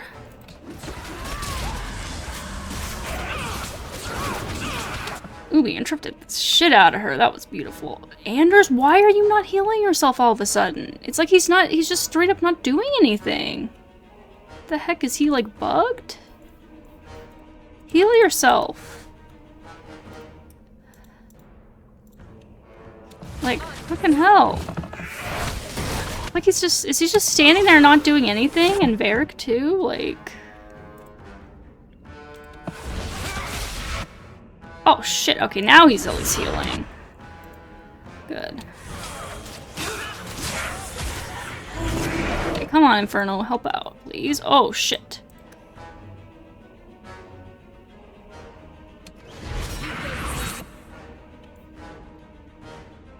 Okay, I should try out my blood magic, I think. Let me try this out.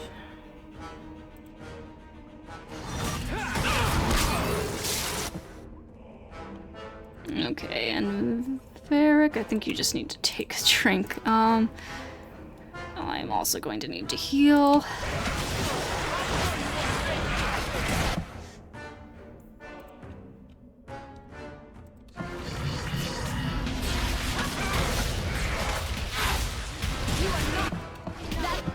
Ooh, Varric. Why are you getting hurt so bad? Is it because of the mage lady? Oh, there's a desire demon over there. Oh shit, and the mage lady. Okay then. Varric, why don't you run around the corner a little bit, please? Okay, thank you. Oh shit, he's gonna die. I don't have any ways to heal him right now though, so they're just kind of fucked. Okay.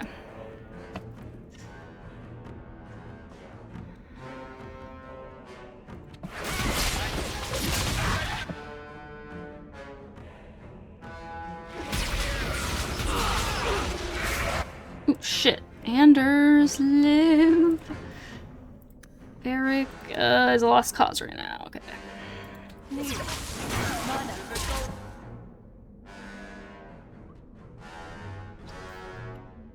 can I do here? What can I do?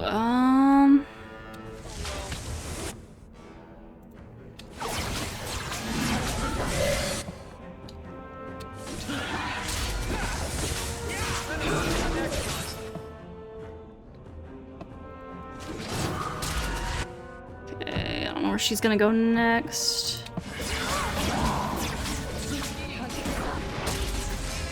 Okay, she hasn't been doing as bad stuff as the mages usually do, though. Thankfully. Oh, yeah, so that actually wasn't as bad as it like it usually is.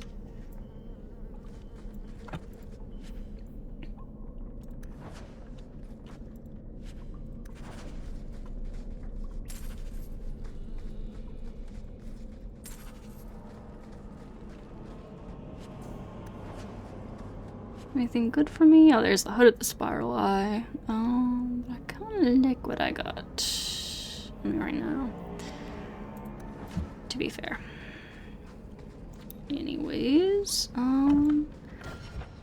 level up for Mr. Anders. It's his turn. Fair enough. For him, we do love willpower. And I don't remember what I was going for specifically with Anders, because we're just going for all the supporty stuff generally, so I don't know that I really... I mean, that's kind of nice, lower cooldown for all spells, but this one, like, yeah, we don't really want him to be on Vengeance, because we always want to have Nasia on, so, let's see,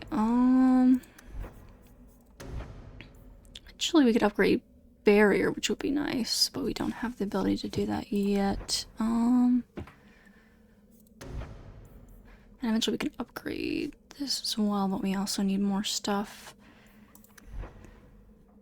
I guess probably just go for... actually, he doesn't have a shield that he puts up on himself yet. You know, that's one thing that...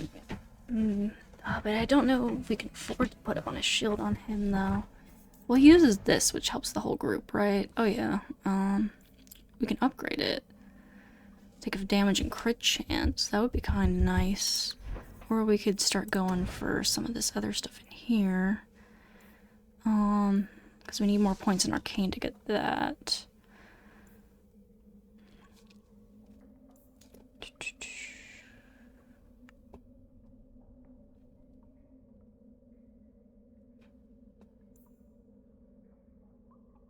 Yeah, but we wouldn't want to use either of those. So I think just upgrading this might be nice, because, yeah, I feel like we just don't have enough mana on him to do a whole lot more right now. We kind of need to get his willpower up further, or get better equipment to help with that a little bit more.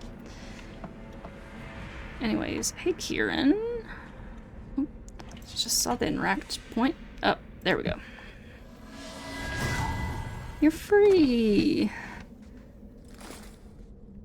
And half naked, but, you know, free. Karen.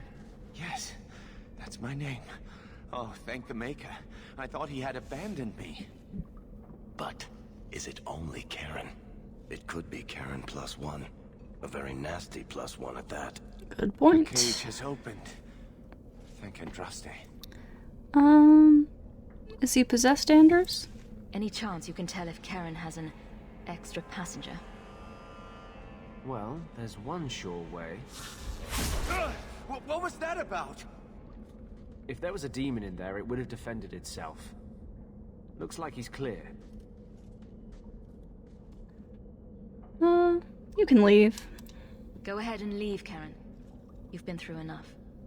Don't tell the Templars. I don't know what they do to me. Please, I need to go back. Tell them I'm all right. Tell my sister. I must go. When you talk to Sir Cullen, maybe downplay the blood magic angle. We don't need the Templars cracking down even harder. Yep, agreed, Anders. Very much agreed. Let's go talk to Cullen.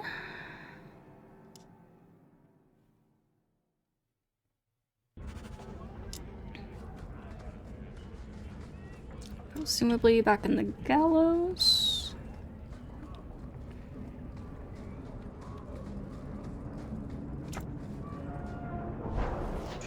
Yep. Alrighty then. Hey, Colin. I've got some good news and some bad news. What? What is it? Good news, Karen is safe. Bad news, half of your recruits may have been possessed by demons. Sweet blood of Andraste. Demons? Did you say something about the recruits and demons? I didn't want to tell you, Masha. They were horrible. Those mages see the rest of us as ants to be crushed. They won't stop until they've destroyed the Chantry and the Templars forever. I don't know if I really want to go being like, hey, I'm a mage right now. Hey, I'm an apostate. But anyways,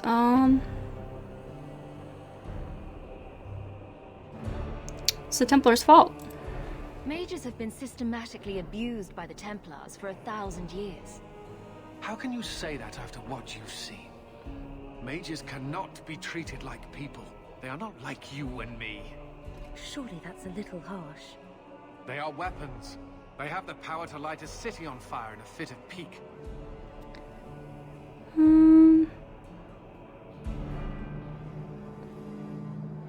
You're wrong.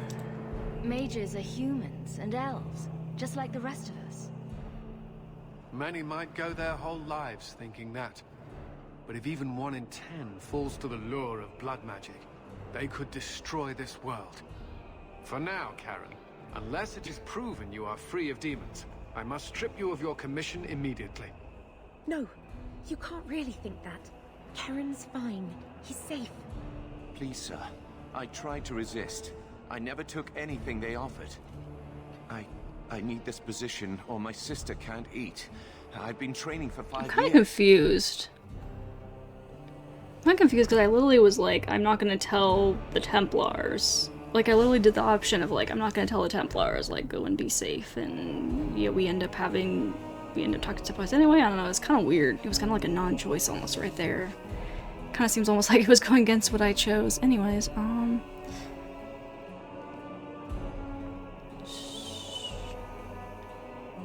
Karen's fine. We conducted tests on Karen. He's not possessed. He can stay in the Order. I hesitate to ask what methods you used that you are so certain. Still, you have done much for us by stopping these blood mages. I will heed your request. Yeah, and Anders If you really show no said not sign of to... demonic possession in 10 years' time, Karen will become eligible for full knighthood. Thank you, Sarah. Again. But without a full knighthood, Karen's pay is so small. I do not know if I can reward you as you deserve. I will handle that, miss. You have done the Order a great service. We will not forget it.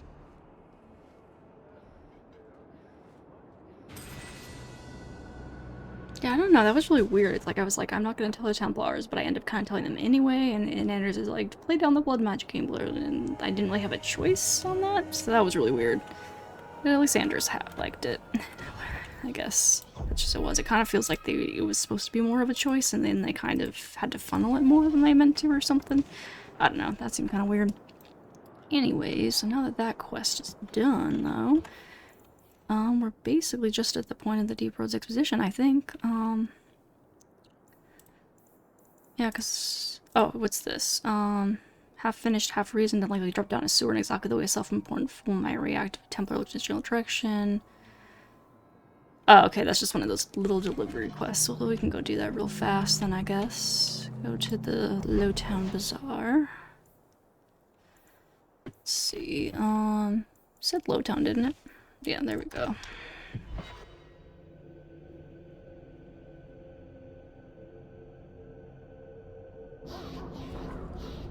Varric, do you do anything? Am I the next stop in your career evaluations? Joy of joys.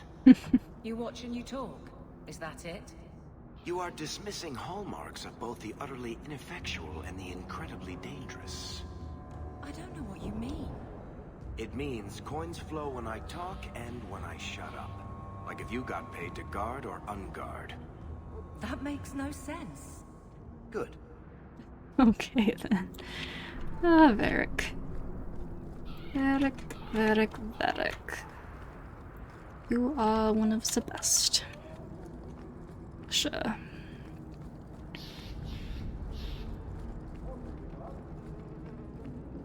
And we'll be seeing you for a while yet, because you'll be an Inquisition as well, and Dragon Knight 4 apparently too.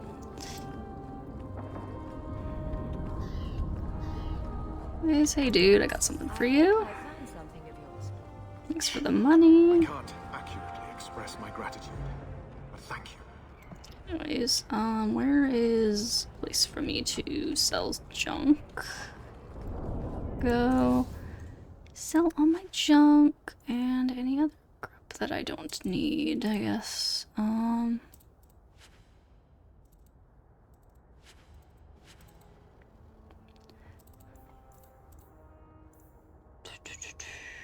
Wait, but why is Megan Vale's locket like not a Sebastian Savant? That's kind of weird.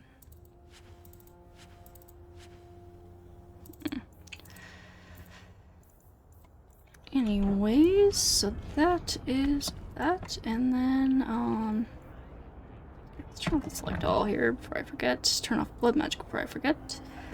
And yeah, so next I think all that's left pretty much is the Deep Roads expedition for Act 1.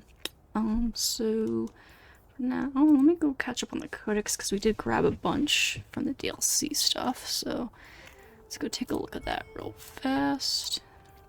Let's see, so Talisman of Cerebus, so simple shape on a leather cord. The uneven polish is not a failure. Ooh, gosh. Ugh. Choking on my own spit there, sorry. The uneven polish is not a failure of workmanship, rather the result of exacting and repeated study by powerful hands.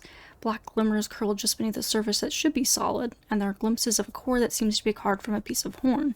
Gaze for more than a moment, and it seems to stir something in an uncommonly dark corner of the mind, coaxing out a familiar primal emotion, want. It is impossible to say whether Cerebus intended this as reinforcement or restriction. At the moment, it simply is. This secret thing was never meant for the eyes of another. So that's that thing that Cerebus gave us. Interesting. And the long trek. Malcolm would never tell his wife or young children where he was from. It was a bloody tale that forever gave him nightmares. When their love was still fresh, Leandra once pressed him on the subject. All he would say is, freedom's price is never cheap, but that was 100 leagues in a lifetime ago. His haunted gaze lingered on his favorite boots, and he would say no more. Can't remember if that, I think, kind of connects with legacy somewhat, doesn't it? Possibly? Don't fully remember. Anyways, fugitive mantle. Malcolm Hawke ranged the breadth of the free marches as he ran from the Templars who pursued him. He often posed as a mercenary, and his substantial martial skills easily secured him positions in different bands. On one assignment for the Crimson Oars, he was sent to Kirkwall, the seat of Templar power in the region. He had every intention of staying there briefly, but fate had other plans. Because he met Leandra. It was Malcolm's request. In Kirkwall, Malcolm met Leandra and, despite all common sense, courted her. The few times Leandra managed to slip away from her family, Malcolm showed her a whole new world, something completely different from her cloistered existence. The Disney reference there. And it was dangerous, forbidden, and she quickly fell madly in love with the dashing Malcolm Hawke. These stolen moments would end all too soon. One day, while fighting the card on the docks, Malcolm used magic to save the life of the Crimson Oars leader. The Kirkwall Templars were alerted, but Malcolm wouldn't flee the city without seeing his loved one last time. He devised a meet her at the masked ball for the visiting Orlesian Empress. Disguised in Orlesian robes, Malcolm slipped past the Templars to dance with his love. At the end of the night, Leandra would not hear his goodbyes and chance at happiness rather than face her gray, prearranged future. Malcolm and Leandra ran into the night and never looked back. Malcolm's honor. Malcolm and Leandra fled across the waking sea to a new life away from the cold shadow of the gallows. It took some doing, but the vastness of the world didn't allow them to fall beneath the notice of their Templar pursuers. They settled in the small village of Lothering, where Malcolm made every effort to ensure that his children didn't fear magic and were well insulated against those who did. Malcolm had picked up a trick or two here and there, and this deceptively simple staff shows the breadth of his knowledge. More an ongoing project than a specialist tool, it is the handiwork of someone comfortable with the life he must live, for as long as he was granted the opportunity to live it. And Aldenon's vestments. To all appearances, he was a hedge wizard hailing from the Frostbacks, perhaps Alamari, but from the wild lands of So. Venerable, certainly worthy of respect, but not commanding it. When he stormed into my master's feast hall and offered his service in a resounding voice, there was laughter at his audacity. Several bondsmen offered to remove the miscreant, but before they could grab him, the mage lifted his staff and the bondsman fell to the ground. Each time they stood, they slipped again, and their antics were met with laughter. Arl Tenedor the Elder, who was not long for this world, demanded to know who this arrogant invader was. I am the beginning of the end. I am Luckbinder, Spellweaver, and the Keeper of Secrets, and I am here to build a kingdom. I am Aldenon the Wise, and if you haven't heard of me yet, never can you say the same again. His voice boomed, silencing all. His magic was potent, and the hall gave him a wary look. Tenedor accepted him as his advisor that day. Then, when Tenedor the Younger rose to his father's seat, he took Aldenon into service as well. I sat with the mage in many councils, and although his magecraft was greater than even the Tevinter Magisters, many believed his advice to be folly. He had little appreciation for the hard truths of our lands, they said. Compassion, mercy, justice, they matter not when Terran Simeon invades your land, subverts your nobles, and takes what's yours.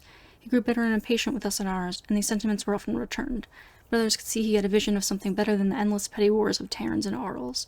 When Earl Meriden besieged us, a youth named Calenhad was sent to meet the Asp, but all expected a treacherous end. Yet the boy returned to great acclaim and announced there would be no terms. Aldenon was taken with the foolhardy honor the boy displayed and seemed to awaken us from a dark dream. The mage told Tenedor the Younger he would lend his aid for his battle, but after that he would serve another. Tenedor accepted his resignation with relief more than anything. By the end of the siege of the Western Hill, Earl Tenedor was no more. It was Calenhad who defeated Meriden in single combat, and he became Terran Calenhad. Aldenon was named his chief advisor. So kind of very obviously, like, kind of meant, I guess, to be like kind of the Merlin to the sort of the King Arthur of this world, huh? Interesting. Anyways, Freedom's Promise. As Calenhad grew into a man, one great contentious issue separated him from Aldenon, Calenhad's faith. As biddable as Calenhad was on some topics, never would he back down from matters of honor or androsity. What Aldenon believed, only Aldenon knew, but he most certainly did not believe in the Maker. The Friends' armaments grew only hotter as the years passed.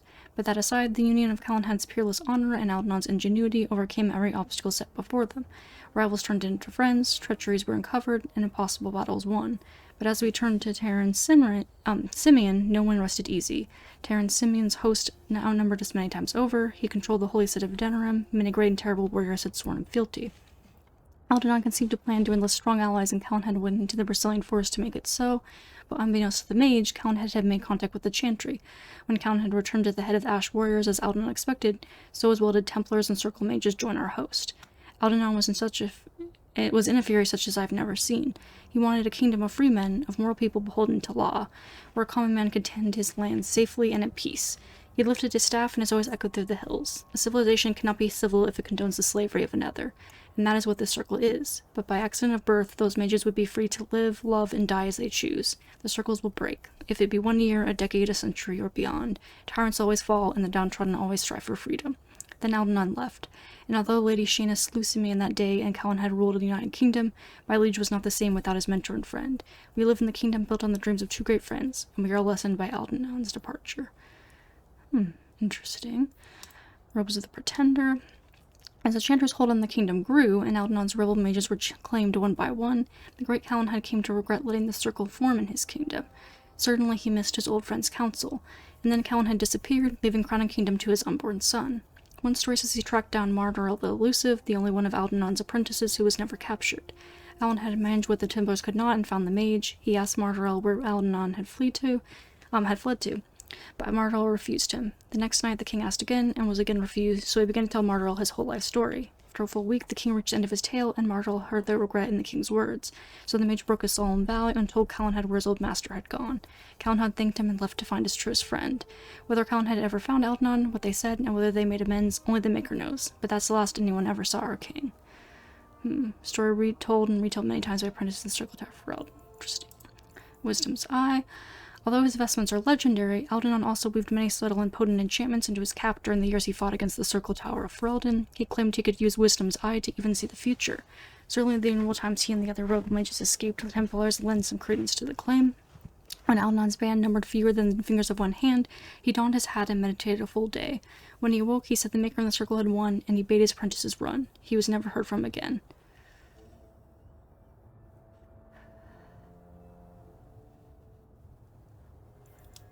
See, Air of Confidence. After averting a disaster at the Circle of Markham, Evra was given this ring by the first enchanter. Though the Air of Confidence is not as eye-catching as his other famous ring, it is said that Evra always wore it, even when sleeping. The exact magical properties of the Air of Confidence are a subject of much speculation amongst minstrels. Amulet of Ashes. A ruined piece of charred wood hangs from a setting of half-melted gold. Holding it over an open flame, however, reveals its powers. In the flickering flames, the gold recedes into some form or shape while the wood turns brown and reveals its grain. Blood Dragon Armor. Commissioned by an infamous Navarran dragon hunter, this armor was crafted in a time when dragons had almost been hunted to extinction. Infused with the beast's blood, the armor gained notoriety after the hunter died at the hands of men, rather than the dragons it was designed to protect him from. And then the Far Cliffs of Kirkwall. Written by a Ferelden refugee as she fled the Blight, this book of poems describes her dreams of a new start in Kirkwall, the city across the sea. Readers will surely be enriched by her insights. Hater's Razor. In Kirkwall's seedier quarters, fortunes have been built on the slave trade. This ancient dwarven blade undoubtedly commanded a high price, but Hater could clearly afford it. Who says crime doesn't pay? Dura's Blue Flame. This weathered silver amulet has passed through many hands over the years. A deep blue sapphire almost glows in a certain light. Although time has faded its intricate engravings, the amulet has a certain majesty about it. First Trophy Belt. This grisly belt is filled with monsters' teeth, chipped blades, scraps of fur, and armor fragments. Each piece is said to be a trophy collected by Everett during his many adventures. First Might. When Ever gained notoriety by defeating the Blood Sisters of Vengeful, he was wearing his signature ring. Although the massive size of the solid gold ring attracts attention, it served a more practical purpose for Evra. He used it to punch demons in the face, sometimes felling them in a single blow. Well, that's interesting. Fate Shear. The core of this blade is old as the first smiths who sought a way to battle the nightmares from the land beyond. It has fought the demonic hosts in countless battles. Sometimes it has been held high in triumphant victory, other times it has lain broken beside its dying owner. But after every defeat it has always been reclaimed, reforged, and made stronger. Fate Shear has passed through many hands before yours. Now it is your turn to make the demons of the Fade pay for crossing the veil into the waking world. Boots of the Frozen Waste. Temperatures in the frozen wastes can become perilously cold. The barbarians that live there favor boots like these to protect against frostbite. The barbarians, who are generally hospitable and friendly, often present these as gifts to travelers. Hindsight. There are more famous swords than you could count. There are helms beyond numbering, and there are bristlets, daggers, and even mystical footwear that roll immediately off the tongue. There are storied rings, gloves, and even bags invoked around a camp's common fire. But belts? There are very few noteworthy belts. It was here that the dwarf, Thalid Hammerspur, decided he would make his mark. Here, he thought, between the tunic and the trousers, I will stake my claim. He was familiar with the state of the art, of course. As an artificer making a name for himself in Orzammar, he had access to the typically robust Gregor keeping of the forges. He knew of the drunkard's cinch and the touchpaw, but there was no poetry to them, no lineage. They were parlor tricks, the domain of hawkers and pawns. He wanted a belt whose buckle gleamed with purpose, but what purpose? He worked on it from time to time, waiting for inspiration to strike. In the meantime, he needed something to keep his pants above the knee, and thought he might as well wear the damn thing. And he did so until, after an especially memorable night at Hapster's Tavern, he managed to fall into his own forge. Shelving out his remains, they found among the grey ashes his belt, somehow mercifully preserved. Hindsight is a belt possessed of a strange, slow intellect. Whatever would have killed the wearer does, and at that very moment the belt develops a resistance that would have saved its owner. No one knows how Thal would manage this, and at this point it would be difficult to ask him. When the belt is held in the light, just so, the leather reveals a grisly catalog etched in glinting lyrium. Thal and Hammerspur, fire. Gorga the Wizened, poison. Phil Eric, stabbed 43 times. Haliath Baronet, witches. It went on like this for many years until it fell into your possession. Your temporary possession. That's a really interesting lore for that object. Let's see, the irons. Fashioned from the black steel of Kirkwall's infamous fire and foundries, miners' safety harnesses such as this one have protected their hardy wearers since the days when the Tevinter Imperium last claimed the City of Chains. Sir Isaac's armor. The chilling tales of Sir Isaac of Clark are a favorite of bards performing in the wee hours of the night. In dank taverns throughout Thedas, these horror-filled stories captivate listeners and bring nightmares to those faint of heart. Ivo family crest. Evolving over the years, the crest of House Ivo has become much more ornate than Paragon Ivo's original design. This ancient golden amulet bears the original crest. Though the engravings are simple, the stark lines are somehow deeply stirring. The Lion of Relay. At the height of the Summer War, all of Relay was embroiled in fierce battles. Over the course of the war, dozens of contenders for the Imperial throne emerged, most long forgotten except his footnotes in scholarly tomes. But everyone remembers the gallant young Lord Emile Devereaux, the Golden Prince. Though unnumbered at every turn, he racked victory upon victory, culminating in the 7th Battle of Roses. While wearing this shield, he broke through his uncle's vanguard to win the day. He never knew the taste of defeat, instead meeting his end at the hands of a jealous lover in the dead of night. So often those things go, huh? Like someone that is like just so powerful in battle ends up kind of failing in other things in their life, getting taken out like that. Anyways, If Things Are Not Lost, written by a Ferelden refugee as she fled the Blight. This book of poems describes her struggle to preserve her past and cling to the few physical mementos she brought with her into foreign lands. Readers will surely find this book enchanting. Wilthering's Lament, written by a Ferelden refugee as she fled the Blight. This book of poems contains touching reminiscences of all she had to leave behind. Readers will surely benefit from her experience. Staff of Parlothan. During the Exalted March, the Tevinter Imperium was in chaos. Magister Parlothan and 2 high-ranking magisters were sent to Kirkwall to put down the slave uprising before it spread to the entire empire. However, their legion never arrived at Kirkwall. No one knows what happened to the party, Magister Parlothan, or his fabled staff. Longbow of the Avars. You investigate the area as per instruction. It seems Warden Fiona is correct. It was once a dwarven fortress that one of our scouts called Kul Bros. Regardless, it has fallen to ruin in the taint now. Despite Fiona's description, there were no darkspawn to be found. If they were ever present, they have since moved on, which, if you ask me, seems highly unlikely. Her tales of this darkspawn who speaks must be a product of a fevered imagination. There are no signs of a library in the fortress, nor any indication that the Grey Warrens or King Merrick were there at all.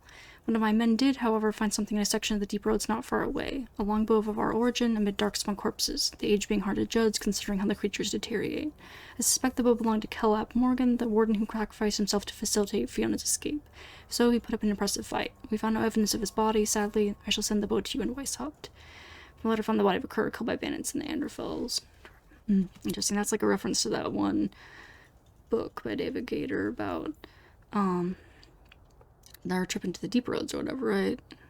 Yeah, King Merrick going to the deep roads and everything. I think it's like the first one's the Stolen Throne, right? I forget what the second one is called, but yeah, I've mentioned before, I read those books, wasn't a big fan, but kind of interesting. I still want to maybe get around to reading the others at some point.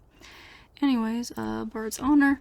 A curious thing, Perrin. I found the axe among Kaeling's belongings, wrapped in damask cloth. Initially, I thought it might be another gift from that Arlesian harlot. It was a pretty enough thing, and the markings on the blade certainly seemed imperial. I even went so far as to confront Kaelin with it, and do you know what he said? The axe was of personal importance to his father.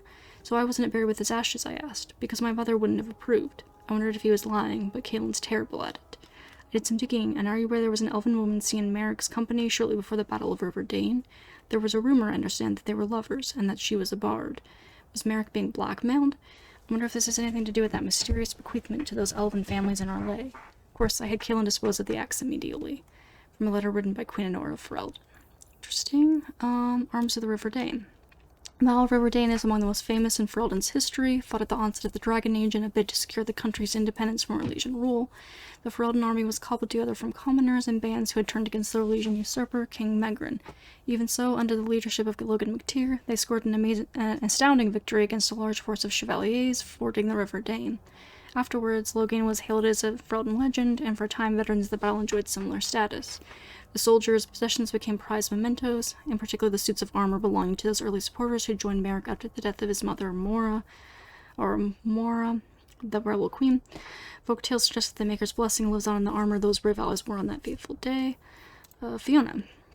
Duncan became Ferelden's commander of the Grey and Nine-Tin Dragon, assuming the mantle from Commander Polara, under whom he had served since the Order's restoration in Ferelden. Polara, who hailed from Antifa, had built an amiable relationship with King Kaelin. She overcame many of the objections of Terran Logain, who had argued strenuously against the Order returning. After all, the Wardens had attempted to overthrow the Ferelden throne centuries before. When Polara disappeared, perhaps recalled to Weishaupt, although none in Ferelden saw her leave, nor have seen her since, Duncan bequeathed to her son a silver axe of great value. Duncan said he had wielded it in a twin in younger days, back when he had been a far different man. He named the axe to Fiona after a warden who inspired him, and suggested that the son ought to take similar inspiration from his mother. It's unknown what became of Polara's son, other than that he fled Ferelden during the same blight in which Duncan perished. Let's see, Arms of Mutir. Terran Logan Mutir was not born of noblemen. Instead, his family descended from freeholders in the western Banorn, a region known as Oswin.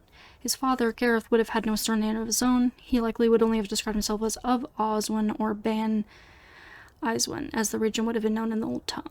The name Mutir means son of the land. It was bestowed upon Logain by King Merrick after the Battle of River Dane.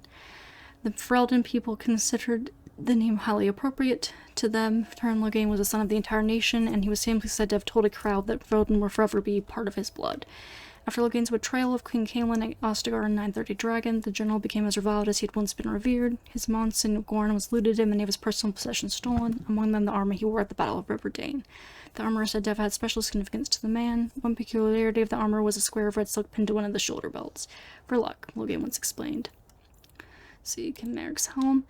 King Merrick Theron, highly regarded as a hero by the Ferelden people for liberating the country from Orlesian rule, disappeared at sea while en route to Wycombe in 925 Dragon.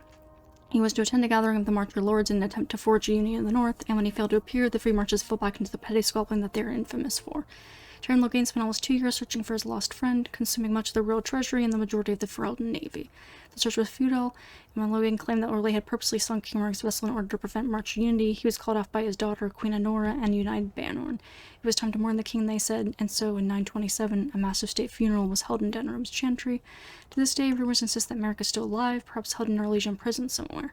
The lasting mystique has increased the value of his personal possessions, leading to the theft of several artifacts from the royal palace. Among these was the helmet said to have been worn by young Merrick at the disastrous Battle of this hill. Man, imagine if this, Merrick suddenly popped up alive at some point in the story here. That would be crazy. Yeah, because I never actually thought about, how exactly did Merrick die. And I don't know that I ever, read this before and realized, hey, he disappeared at sea, so never really fully confirmed death. But I imagine he probably is just dead, right? But that would be wild, though, if he did show up. Anyways, the Black Fox and Jerkin, and there's a lot of these item ones here, huh? During the merriest part of the night in any tavern in the lands, odds are good you'll hear one of the many tales of the Black Fox.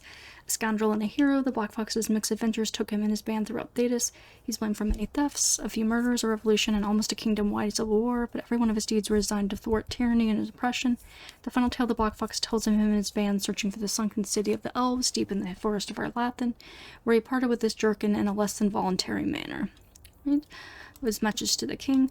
He wields a rebel's bow, strung tight against Heartwood strained too far. It's a tension that can't last, but it doesn't have to, for the cause must be won or lost while passions still burn. It's a powerful template for revolution repeated many times across the free marches, but was it born on a battlefield or on rhetoric? The message to the king is where the stories usually diverge. Sometimes it's the plea for liberty, taken to a tyrant's heart by the point of an arrow. More often, it's carried in the clatter of sacrifice as weapons fall to a courtyard's cobbles. Depends on the audience. The young like their victory sudden and violent, while the old prefer something more cautionary. It may be that Hood is not so much a person as a tactic, assured to far horizons of the grave's embrace in order to protect conspirators. After all, how many deaths can he claim when one is the typical limit for a common man? But the tales return time and again across leagues and centuries. At a certain point, one hopes the name is symbolic because allying with such a power would bring its own problems and debts. As Jarvia Shank. When the crime boss Barat fell, his lover Jarvia fought off rivals, planting this shank in each of their hearts before she emerged as the group's undisputed leader. For years, Jarvia used a mix of brutality, cunning, and blackmail to grow the Carda's power until it threatened the Diamond Quarter itself.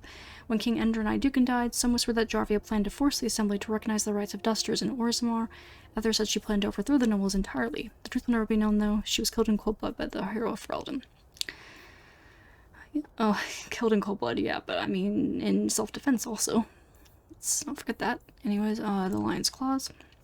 Followed at every turn by the infamous outlaw Lady Rosamond, the ever-persistent Aaron Logain fielded an army to chase the bandit through the Krokari wilds. Eventually she was captured near Barshamp, bound, gagged, and chained. She still managed to escape on the first night using thieves' tools concealed in these gloves. To this day, there's an unclaimed bounty on her head of 1,000 sovereigns. Interesting. The Rascal's Scale by Cornhart. Strangest suit I ever made, the scale for that fool rascal, no second thought needed. A project I wanted to try for years, obvious given my name, right? But I could never find a fool to wear his wealth as protection. This one, though, was daft as any surfacer and was paying 2 coins for each that I hammered, and that buys a smile and nod for any idiot. I guess he's something of a name in his own lands, this rascal, so I can't really question, and I did my best like always. Damn lyrium weave left my fingers numb, though. No sword will get through that, I guarantee, but I'll bet his children are born pale. Tales of the Craft Masters in their own words, records, Dwarvensmith Rick Guild Archive. I bet Wade would be interested to see something like that. Or maybe to try making something like that for himself. Anyways, the Archane's Blades. Archane's Guard of Hrsarian are vilified throughout the lands. The chant depicts their cruel treatment of Andraste as one of the reasons the Maker turned his gaze from his creation. After Hrsarian converted to Andraste's teachings, he disbanded his guard and stripped them of their arms. Most of the guard's swords were destroyed, but a handful of the Archane's blades are still around.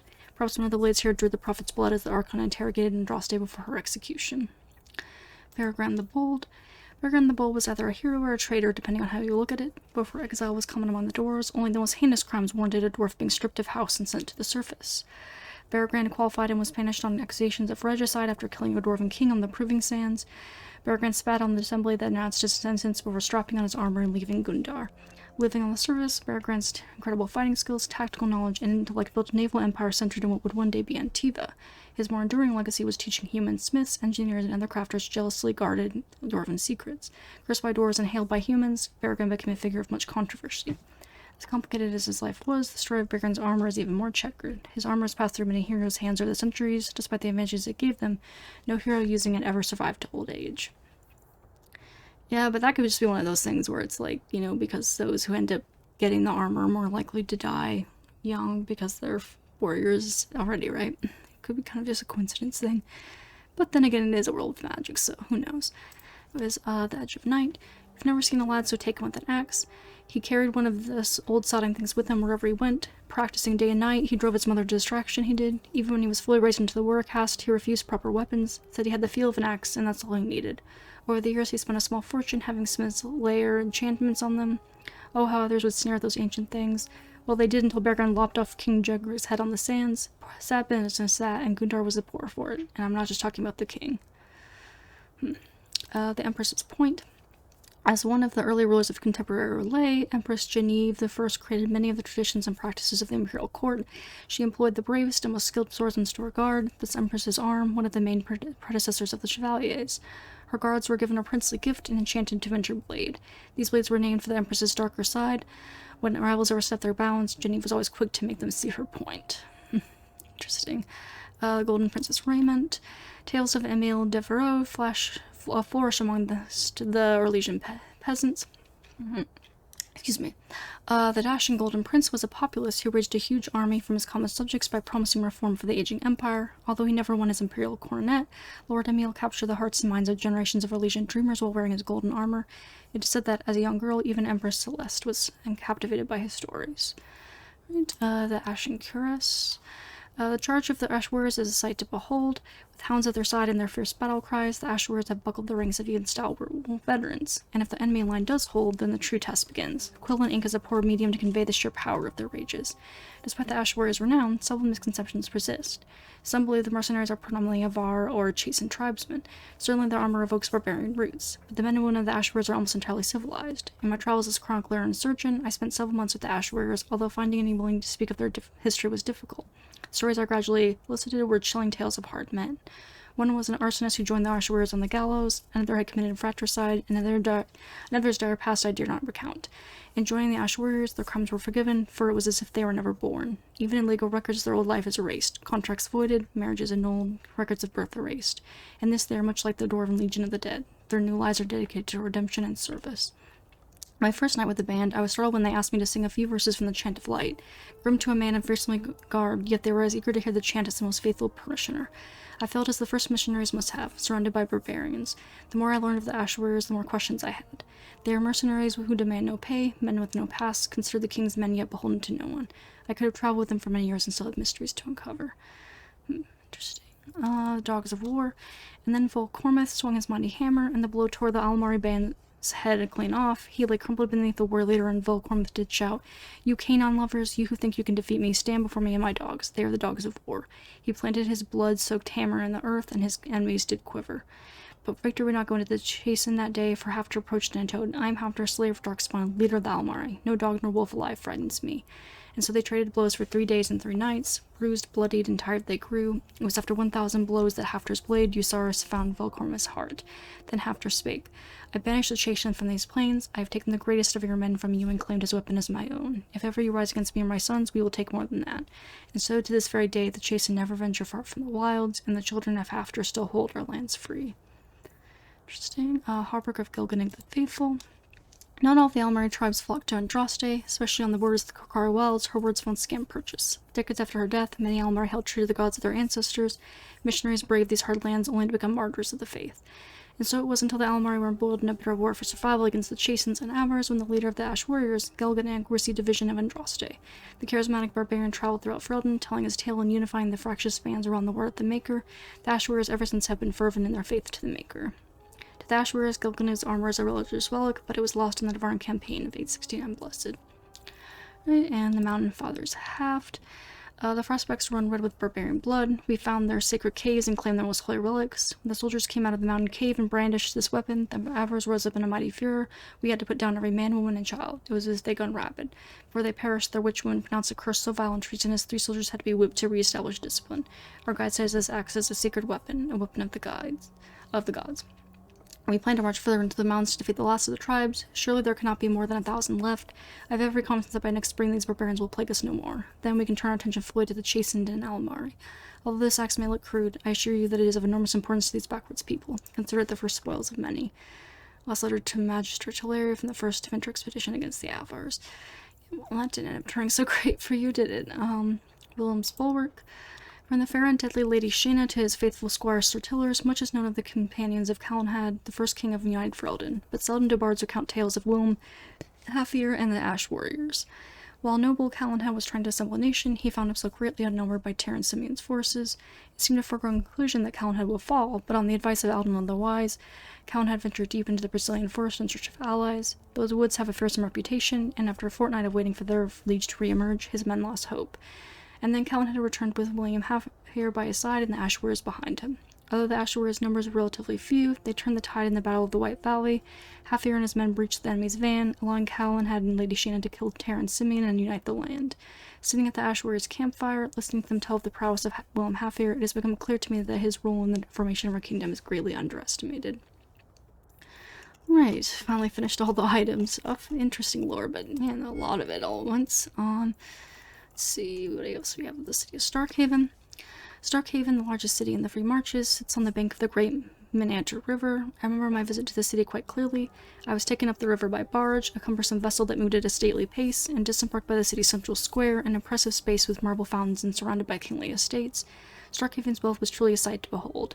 A path paved in granite led up to the grandest building I've ever seen. My guide indicated that this was residence of Starkhaven's ruler, Prince Vale. We supped at the table of my guide's closest friend. I was presented with a variety of dishes from the region. One in particular stood out, fish and egg pie, Starkhaven's most famous dish. 3 deboned fish, caught that day, were cooked in a porcelain vessel with boiled eggs, fried fruit, spices, and thickened cream, all topped with a light crust. Superb. Ooh, that sounds really gross. Of course, I'm not really a big fish fan, generally anyway, but that just sounds pretty gross. But, I mean, don't knock it till you try it, I guess, but still, ugh. Anyways, anything else in here? Let's see. The Canary Cerebus. The Kyun teaches that all living things have a place and a purpose, and only when they are in the correct place and in control of their own self may a being attain balance. When balance is lost, suffering follows. Mastery of the self is, therefore, the first and greatest duty. Those born with magic are at a terrible disadvantage, for demons can always rob them of their self. Because of this, the Kunari name them Cerebus, meaning dangerous thing, and treat them with the utmost caution. Cerebus must be carefully controlled by someone else, and Avarad, one who holds back evil, because they cannot truly control themselves. The evil is not the mage, but the loss of the mage's self, and the suffering that inevitably follows. The Kunari pity and honor the Cerebus for surviving while under constant threat from within is truly selfless, which is the highest virtue of the Kyun. I mean, did they actually treat them that well, though? Like, it didn't really seem like they were treated particularly well. I mean, it sounds like something that in theory it's like, oh, they're treated highly with honor, but in reality, given the fact, it just doesn't turn the way. Kind of the same way with the circle, right? Where, like, it's supposed to be, like, this kind of good thing for them to have their own little community, but at the same time, like, it too easily falls into them being, like, oppressed and whatnot. But yeah, anyways, blood magic, the forbidden school. Foul and corrupt are you who have taken my gift and turned it against my children. The ancient diviners did not originally consider blood magic a school of its own, rather they saw it as a means to achieve greater power in any school of magic. The name, of course, refers to the fact that magic of this type uses life, specifically in the form of blood, instead of mana. It was common practice at one time for magicians to keep a number of slaves on hand so that, should he undertake the working of a spell that was physically beyond his abilities, he could use the blood of his slaves to bolster the casting. Over time, however, the Imperium discovered types of spells that can only be worked by blood. Although Lyrium will allow mages to send his conscious mind into the Fade, blood would allow him to find the sleeping minds of others, view their dreams, and even influence or dominate their thoughts. Just as treacherous, blood magic allows the veil to be opened completely so that demons may physically pass through it into our world. Though for some time to have been stamped out in the Imperium, the practice of blood magic seems to be on the rise in recent years. The current Black Divine has lifted most of the prohibitions against freemalking, and so many mages in the Imperium now use it openly in the name of research. I think about it, like, doesn't Solus eventually end up, like, kind of do dreamwalk and stuff or something? So is he using blood magic then? Probably, maybe. Anyways, the veil, we kind of already seen that before. We saw this earlier. So there's a lot of stuff that I think we just read already earlier. Let's see, Adder of Antiva. These brightly painted bows are prized possessions among the Antivan pirates. A rain of arrows can clear the deck of an approaching ship and light fire to its sails. Apostate's courage. Among the Magi, some still whisper of Caliph the Renegade. Seeking freedom from beneath the Templar's heel, he fled the chanter with the cabal of his most loyal acolytes. They reached the mountains before the winter squalls and lived there as free men for one glorious season. This ring thaw has brought a vast mercenary army, however, paid for and led by the Templar Order. Wanting to avoid bloodshed, Caliph and his acolytes surrendered peaceably and allowed themselves to be made tranquil. Ring of Resilience. This faceted iron ring pulses with mysterious energy. As the beating of your heart increases, so does the intensity of its glow. Seeker's Bulwark. Blazing with the symbols of the Chantry Templars and greatly scarred from use, this large iron shield bears an unseen weight. It has been warded against magic to better protect the seekers who wield it in the pursuit of apostate mages. And Might of the Sten. This heavy Kunari sword is exquisitely balanced. Although no nicks mark the edge, the bloodstains on the leather grip suggest that it has seen its share of battle. Right. Characters. Knight Captain Colin.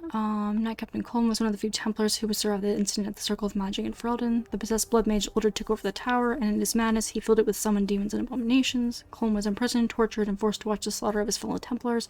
The ordeal shook him, and he emerged from it convinced that even Templars fail to see how dangerous mages can be. After Colin returned to his duties, it became clear that he would go to any lengths to enforce the Chantry's rule. His zeal troubled Knight Commander Gregor, who feared it unwise to let Colin watch over the men and women he deemed responsible for his torment. Gregor sent Colin to serve under Knight Commander Meredith in Kirkwall, and Meredith found Colin's view of mages similar to her own.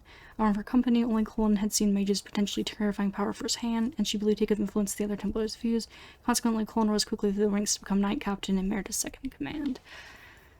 Yep. But not exactly necessarily a good thing. Let's see, we're gonna learn more about him later, so I'm not gonna bother you. Let's see though, Xenon the Antiquarian.